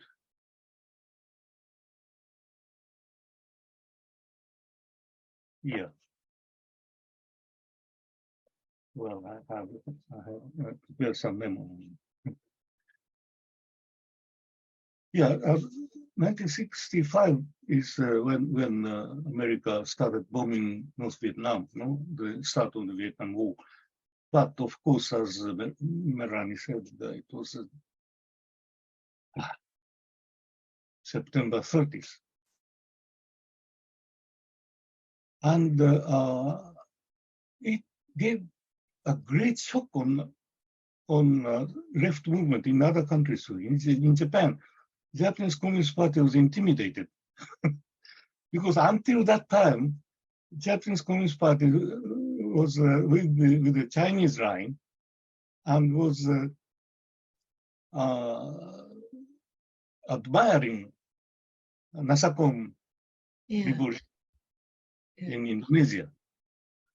But all of a sudden, something happened, and so and hundreds of thousands of people Yeah. were killed as communists. So it was also the year when the Asian Development Bank was established. And it was also the year when the International Rice Research Institute, IRI, was established with Rockefeller money in Los Baños, near Manila. So it's that triggered Green Revolution. So it was when Bandung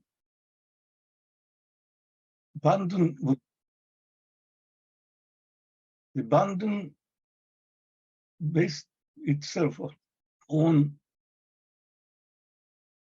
Asian countries' independent economies. It wasn't declared, but all the people assume that they are producing what they want for themselves without depending on metropolitan countries to supply. So it was called import substitution industrialization. That year, almost simultaneously, Asian countries switched to export-oriented industrialization. So that is a heyday for capitalists and for America to come in. No? Vietnam was a front line. It's war, but economic war, political war was behind that front.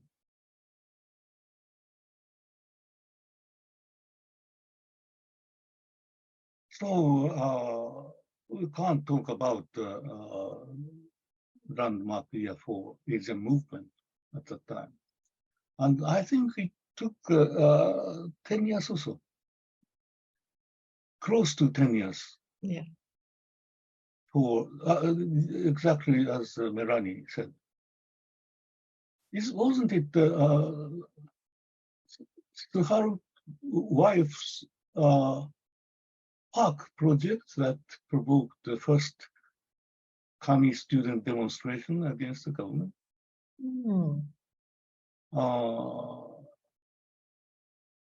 I think I was with Akford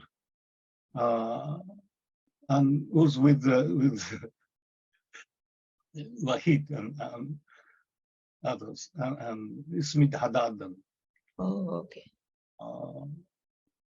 So there's a complete sort of break of movement tradition with September 30. Yeah. That's how I felt. Yeah. Because there's no language, common language we can talk with. Although people began to resist them, so human rights also is said. But when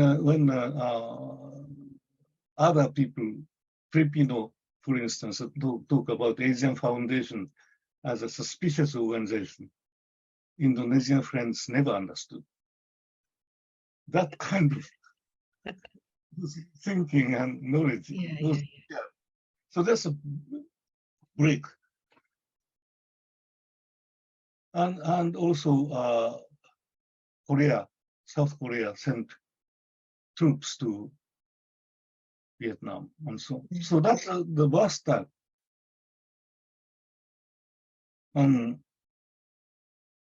So that's my capitulation. to Melani's great, how can I say? Thank you. Admonition, yes.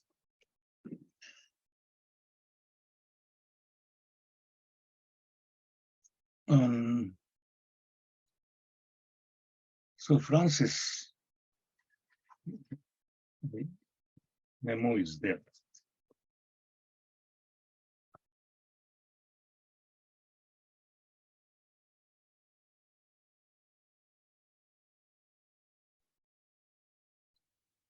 The problem with 90-year-old men is you forget what you have just done. You have just thought. It's September 30, I remember. But where is my memo is? I can't remember. This kind of, it's a sort of slippery memory. I'm sorry.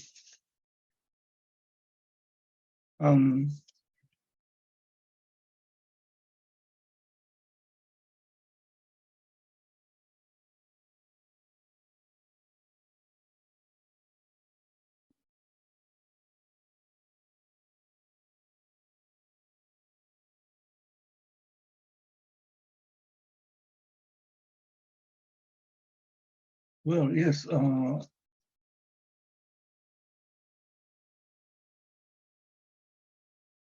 Yes, I agree with you.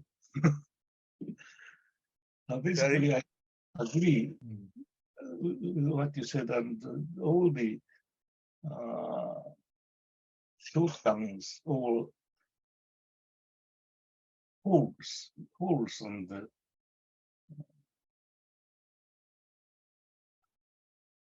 ruts in my argument, as you pointed out.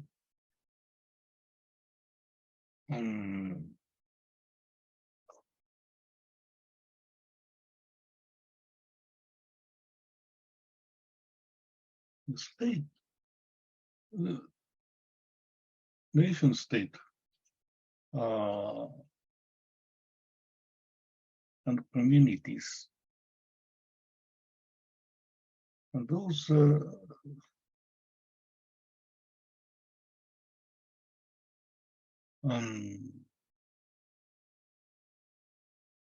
okay.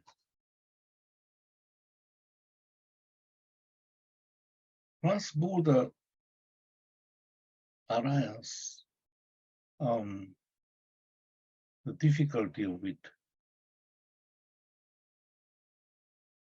Maybe one or two. So for me, it is, it is not a monolithic instrument.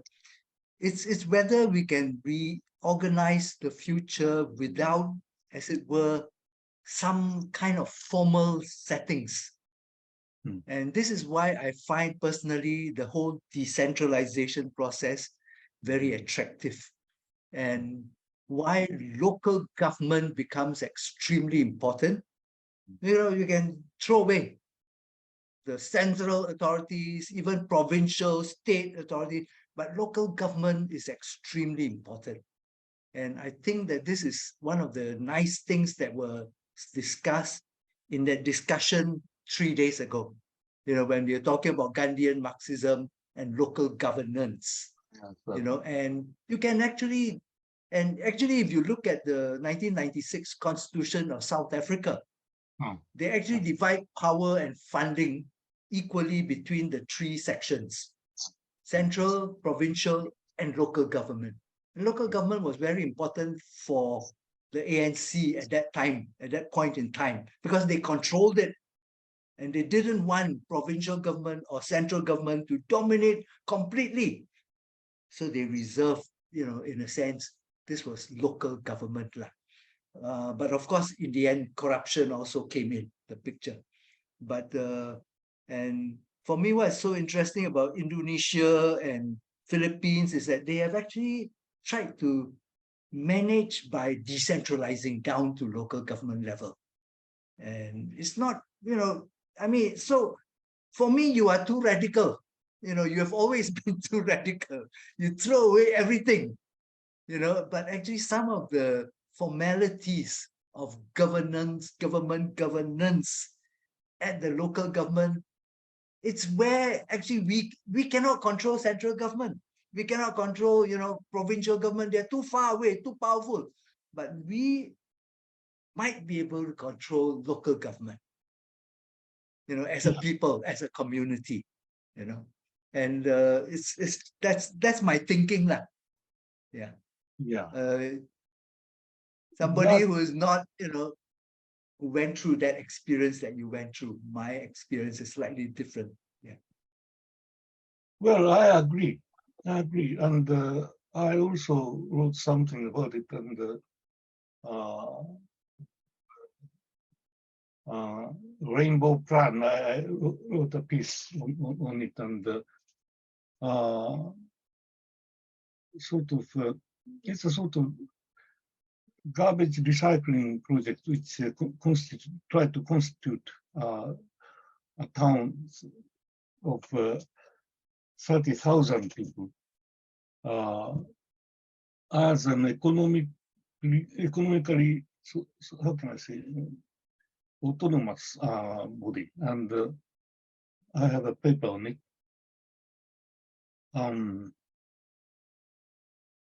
Yet, while I agree with it, can we imagine a future as a sort of linkages or linked up local communities?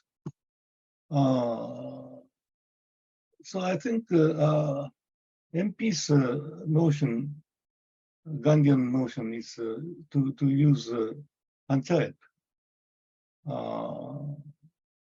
and sort of linked up panchayats as a nation.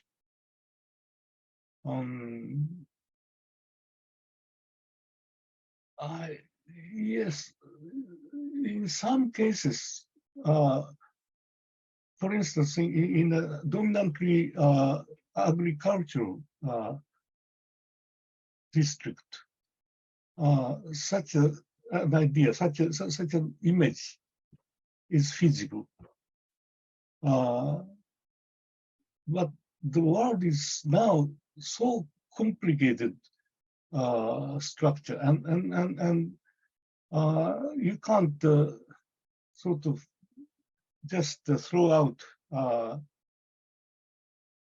Toyota, for instance.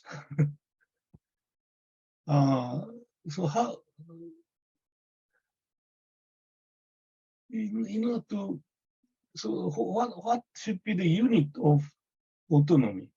The basic unit of autonomy should be discussed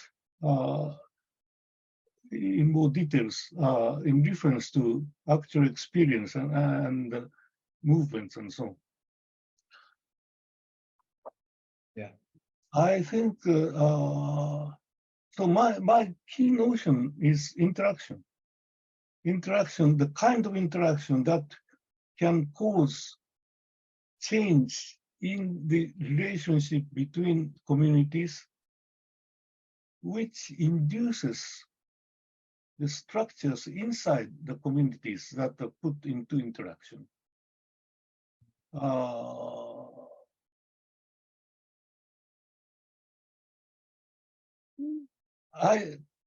I have been thinking about it for many years, but I have never come to right thinking. But Paulo Freire's idea, I think the Catholic left idea is very rich in deciphering the secret of oppression, and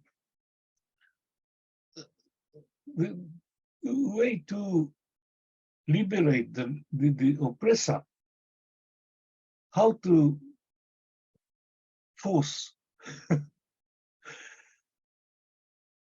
that kind of thing on the oppressor without killing them, without totally sort of totally throwing them out of society.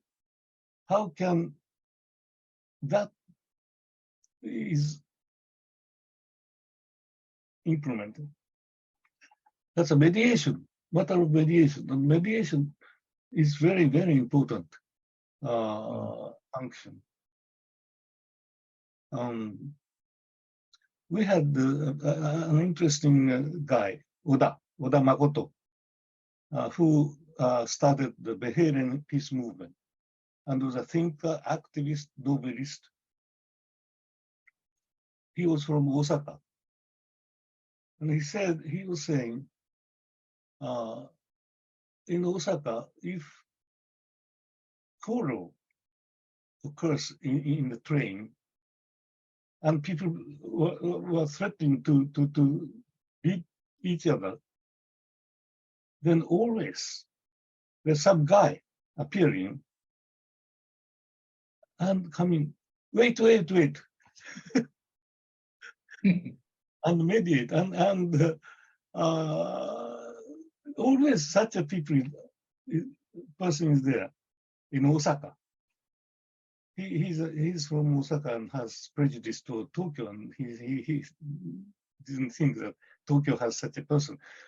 But in Osaka, it's a sort of intervention to make peace.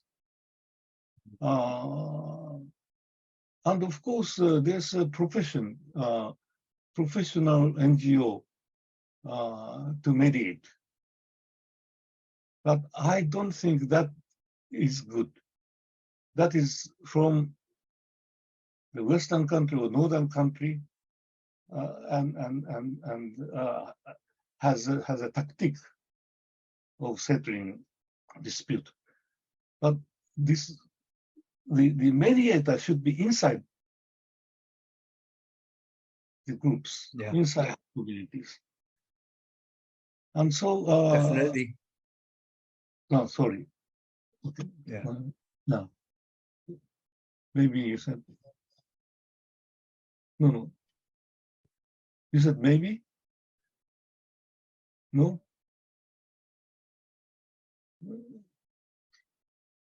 No, you said something. No, it's okay. So I think of the notion of the Communist Party or Vanguard Party.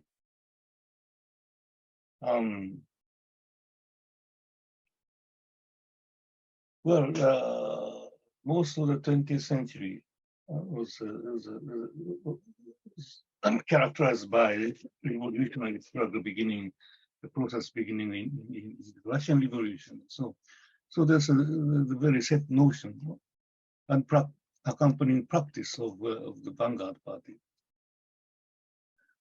They are responsible for everything. So the leadership must be an almighty, omniscient being. Well, the people who started it and who actually engaged in the practice of the party are people who really want to change the world and they're prepared for sacrifice. So good people, excellent people.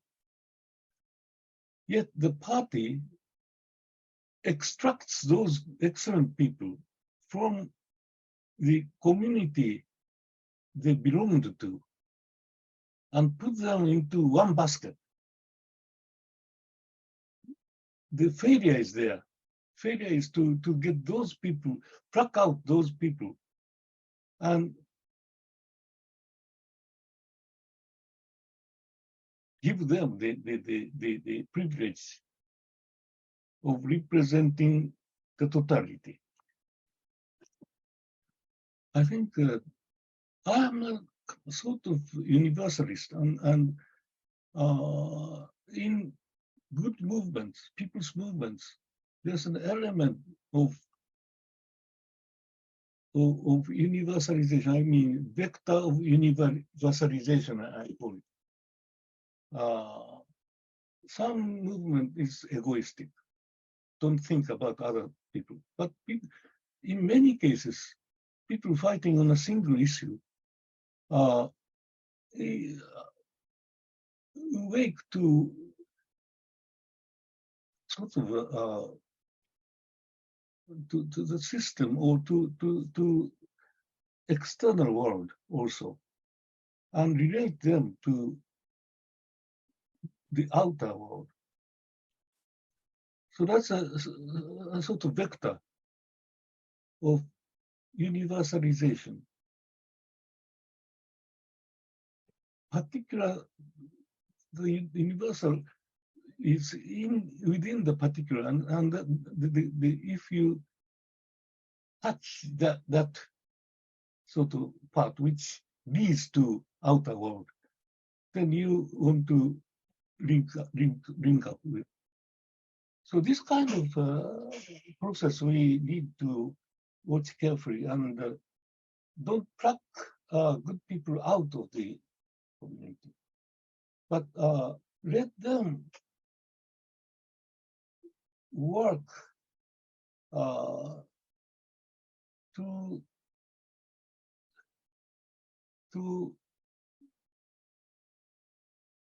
touch with other groups or outer world and grab the link with the outer world, and that kind of thing. So I think some sort of movement linking those people globally would be useful. And I think we are doing that. We are doing that. For instance, PP21, people, activists get together, but those activists are within the community or in the national setting. And but they are not concerned only with their national or group interests. They, based on their own ground, they think beyond the borders and want to link up. That's how we have this network of activists and friends and Arena or PP21 or such connections represent that. Well, I spoke too much. Huh? I talked about the title of this meeting is People's Agency and Movement Zone. Movement zone is not my coinage. It's a South Korean words. Undoken. And that means that different movements form a zone or sphere. Ken is a stratosphere, a kind of sphere. So that's three-dimensional, but I translate it into zone. What does it mean?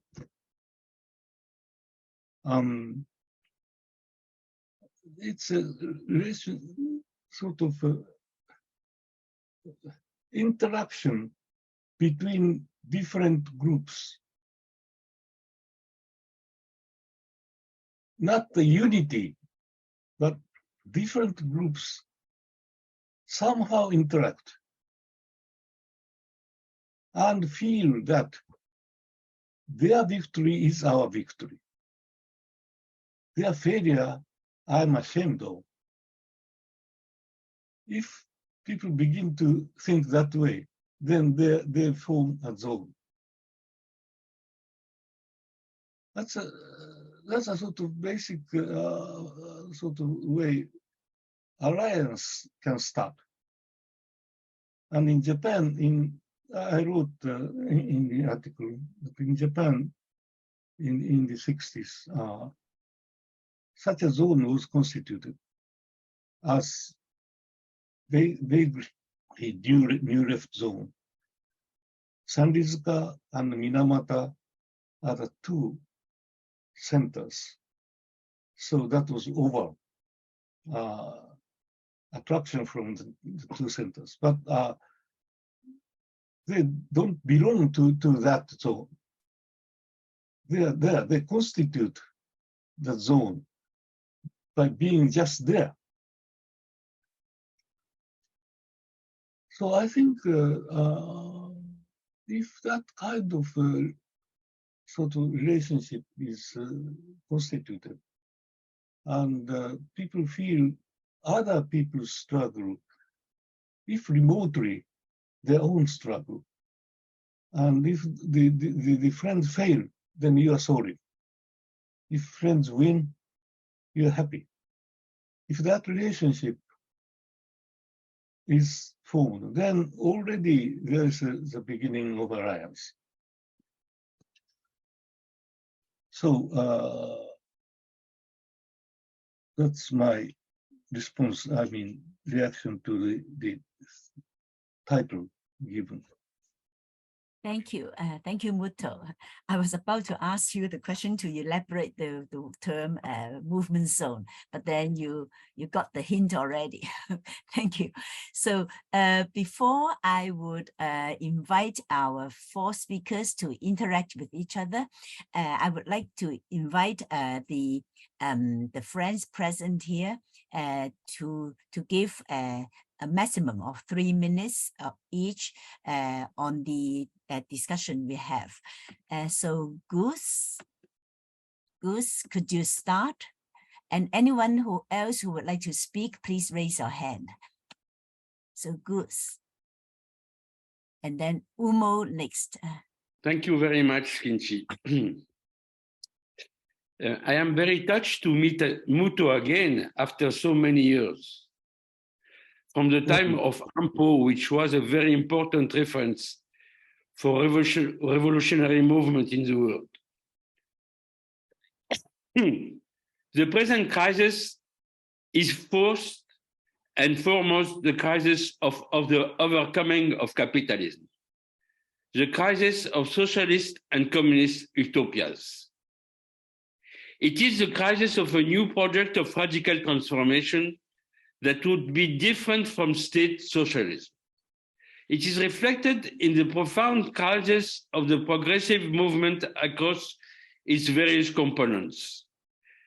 This is what enables the new right to establish itself in working class circles and impose their ideology based on inequality and nationalist capitalism.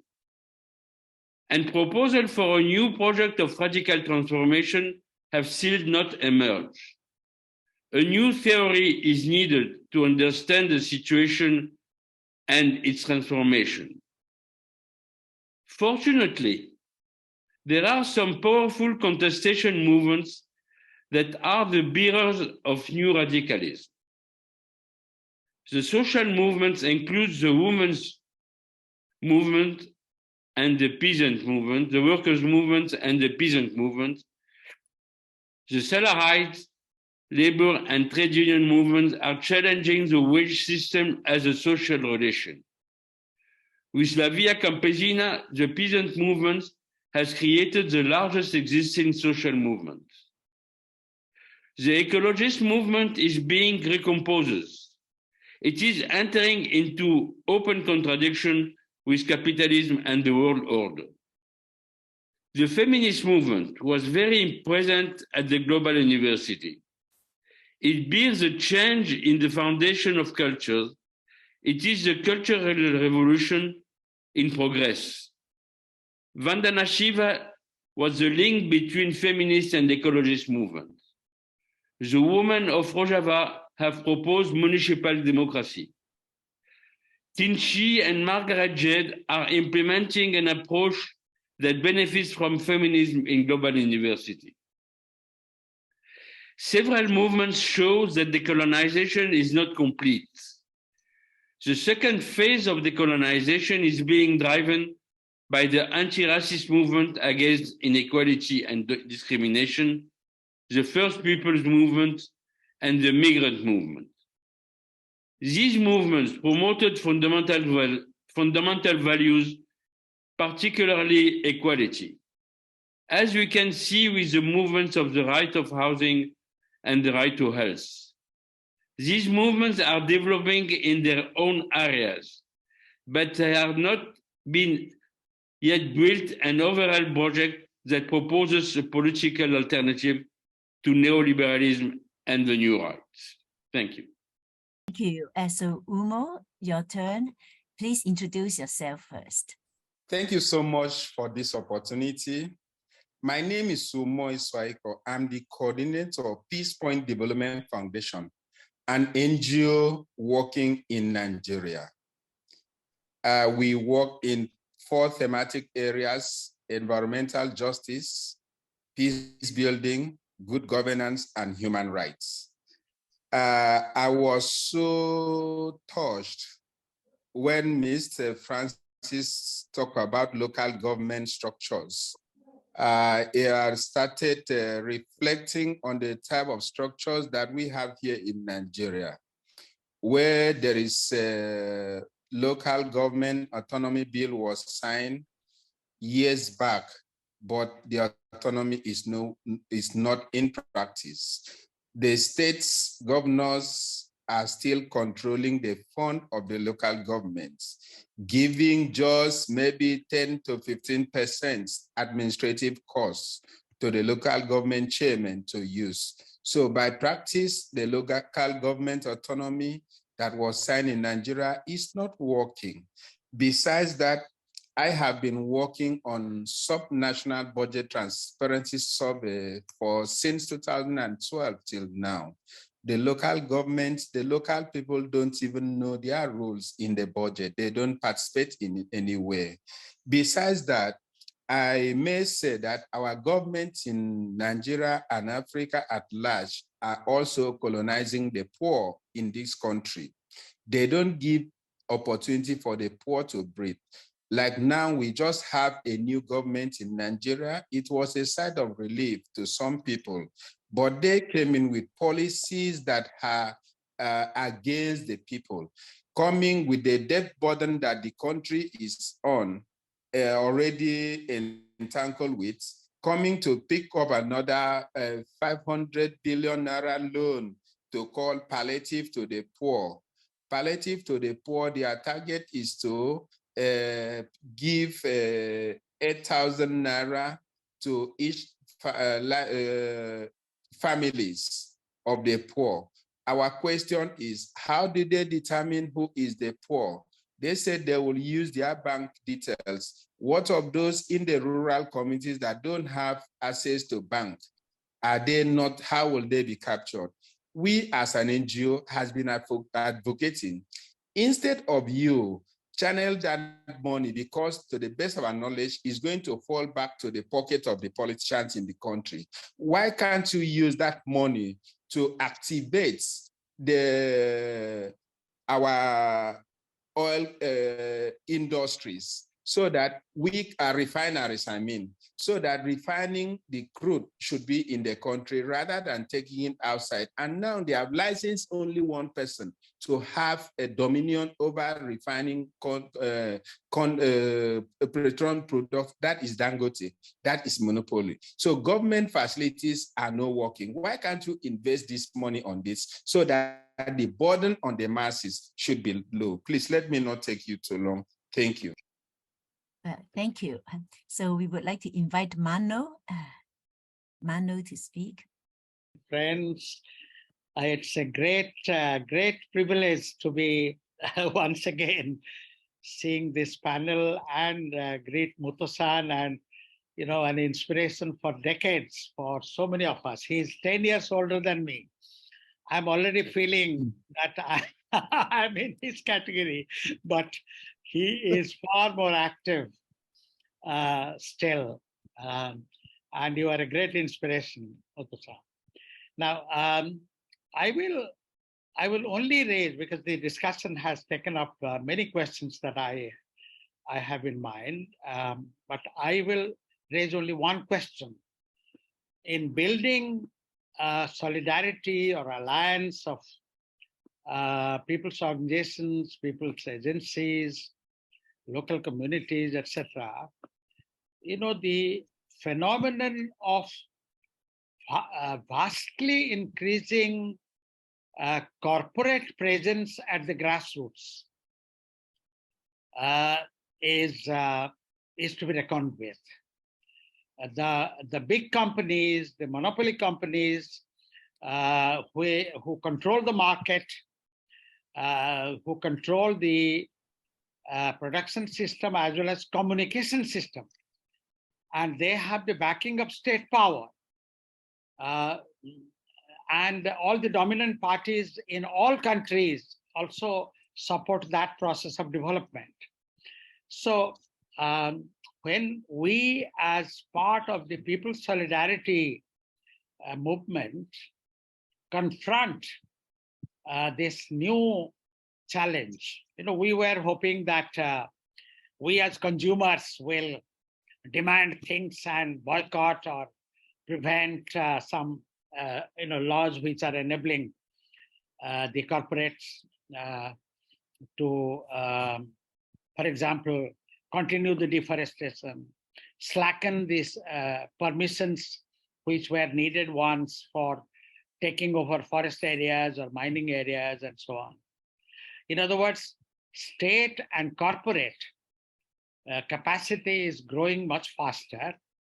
And worse, there is a new solidarity. They talk about competition, but actually there is a new corporate solidarity as when it comes to people's movements. Corporate solidarity backed by the state.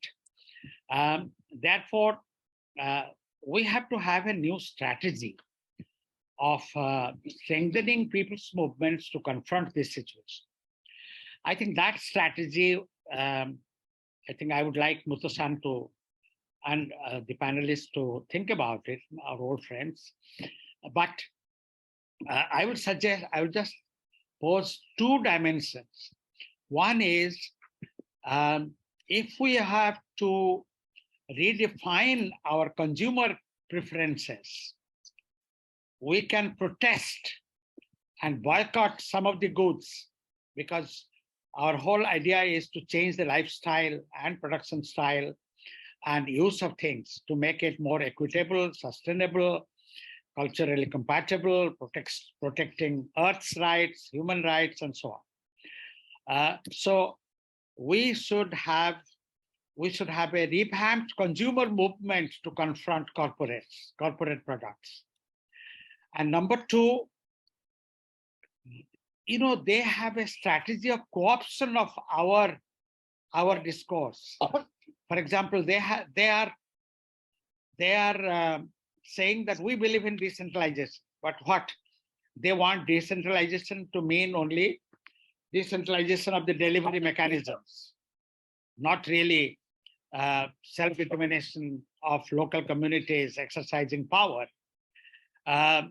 Similarly, they say that they are respecting gender rights, now including LGBTQ plus rights. But in reality, there are new discriminations. They say they believe in the concept of equality, but in reality, inequalities are growing. In other words, the co-option strategy of the corporates and the modern capitalist state has to be taken by the herds, and we have to confront that. How since the Vietnam days, when all of us who are here in the 80s and 90s, we were all active in the anti-war movement in the 60s and 70s. Since then, we have seen this co-option process. Therefore, please find new strategies to confront this new and stronger solidarity of the corporates when they come to dealing with the grassroots. Thank you. Thank you, Mano. So would anyone else like to say something from our participants? Please raise your hand. You have another 10 seconds to decide. Okay, so we are not having other speakers. So I would like to have a last round of speaking from our 4 speakers. So I propose that we have Surichai, then Melanie, then Francis, and then Muto will have the last words. So Surichai, please. May I highlight the word autonomy, just to in the world where Mano mentioned about co-optation power of capital and discourse, I think the challenge is very much how we ground ourselves in the living realities of our lives in the context of our relationships with one another, with the world, with the earth. So in that sense, in the spirit of Muto-san talking about autonomy of the people, and I would like also to highlight this autonomy of our alliances. If we can now discuss more the space needed for not only reaction to the capital and to the technology, but to the space that we can proactively discuss and bring the hopeful struggle with positive meaning across, because I think the world as it is do need to share that the crisis in the making is more than anyone can deal with it alone anymore. So I would like the political agenda, political scenario that Gustav was talking about, demands that we may need more of the cross-border, cross-people, cross-country alliances to discuss all this very worsening situation, that the space must be recreated, re-strengthened with the sense of autonomy into the more responsible future. Thank you. Maybe we could have Francis first before we have Melanie back. Francis, please. Sure.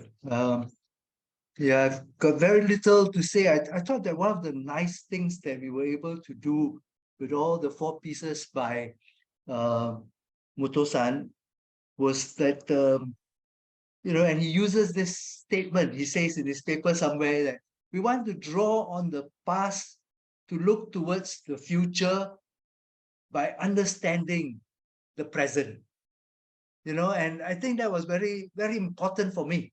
And I just, and it's been our benefit to have somebody like Muto-san, who can draw on the past. And it goes back to the pre-68 period. He reminds us about that, that watershed, which is of course very time-bound. And also, for us, that's why Melanie is not wrong, but she says that, but you don't relate that to 67 in Indonesia. Of course, his perspective is going to be time-bound, but he can draw upon that to actually, try to think about where are we going. So he tells us that there's this second wave that we must begin to build. We don't have it yet, but it has to be comprehensively dealt with. And, let's draw on the past, understand the present, to lead us towards the future. So for me, that's extremely important perspective to keep in mind. And I just hope that, we will continue to have sages like him, sincères like him, to help us as we chart our pathway towards the future. I think the other important thing that we want to draw from what Muto has shared with us is actually we are talking about building this global alliance of the people and all that. And he reminds us it starts with the local community. And this is a point that actually, this is what I gained also from attending that session that we had about Gandhian Marxism and local governance, and that hit a chord with a lot of different people, that actually some of the comments that people, this is important for us. So this is, we are talking about building this global alliance, but you have to go back to the local all the time. So I think that's a very important reminder from our Sincere about what we ought to always keep in mind. This global, and I think this is I'll just stop there. This global alliance has to be grounded, he reminds us. And as we look towards the future, let us recall what are our lessons from the past. And I wish to personally, this is a lesson, that I gained from reading all these things, and I will take this to heart as I also begin to try to follow his pathways. Thank you very much, Sincere. Surichai, I think you wanted to say something too. May I? Yes, please. Because Melanie, we are waiting, and may I just propose to in the spirit of reflection like this, may I propose that and I also would like to invite to request youth, because this year is the 50th year of October Student Revolution in Thailand. This year's 73, October 14th was the event, and which also much related to what Melanie mentioned, situation around the region, including Indonesia, and Muto-san mentioned about certain things, but in the light of the event following the anti-Japanese goods boycott movement in Thailand, event 71. So all these are related to make us to follow, linking with the past, looking into the future, but making sense of today together. So in that spirit, I would like to localize and also regionalize our senses, our sense making together again. Thank you. We invite you. I would like to invite you to the, I will consult Kinchi about this and other friends. Huh? Yes, thank you. We have Melanie back. Melanie, Sorry, good. I was thrown out of the Zoom.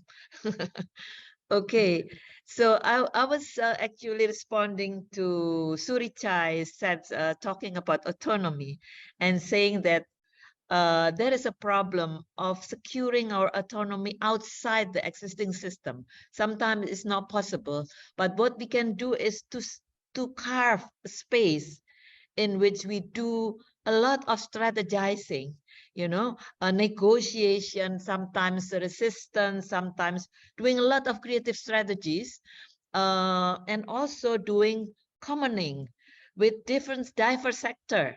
It's whether it is a local government, a private sectors, trying to let them respond to our needs, like just now Mano has already mentioned, the consumer rights to say what they want. So there are ways to increase our bargaining position by collaborating with the academia, with all the grassroots, all the commoning experience. I would like to give example of what the women in Poso, there is a Lake Poso in South Sulawesi, one of the oldest lake, and it's surrounded by indigenous community. But a private company backed by the state, it is one of the Yusuf Kala's plant, electric plant. They want to capture the lake altogether, which will change the whole lifestyle of the population. So this is one woman who opened up a school for village leaders, women village leaders, women village, not leader yet, but anybody from the village, women in the village, to come to the school, and they were taught, like what before some of the people mentioned, what is your right as a villager? What is the regulation? So these are all brought to the school, and finally, these women villagers started to be active, and then they also reached out to the indigenous leader community, and they try to negotiate, to try to find ways to deal with this locally backed up also investment. They have not succeeded yet, but as they already put themselves in the map, now there is possibility of bargaining. So we cannot get out, but we can strategize. And this is where the hope that Muto is saying is we have to have people-to-people alliance, people in this lake with other people across the border in other region to come together and try to find new ways to deal with this existing capitalist regime, which is still very much alive around us. And there is no one solution, one pill, but we can all put our minds together to do this commoning. Thank you, Puto, for giving us the hope.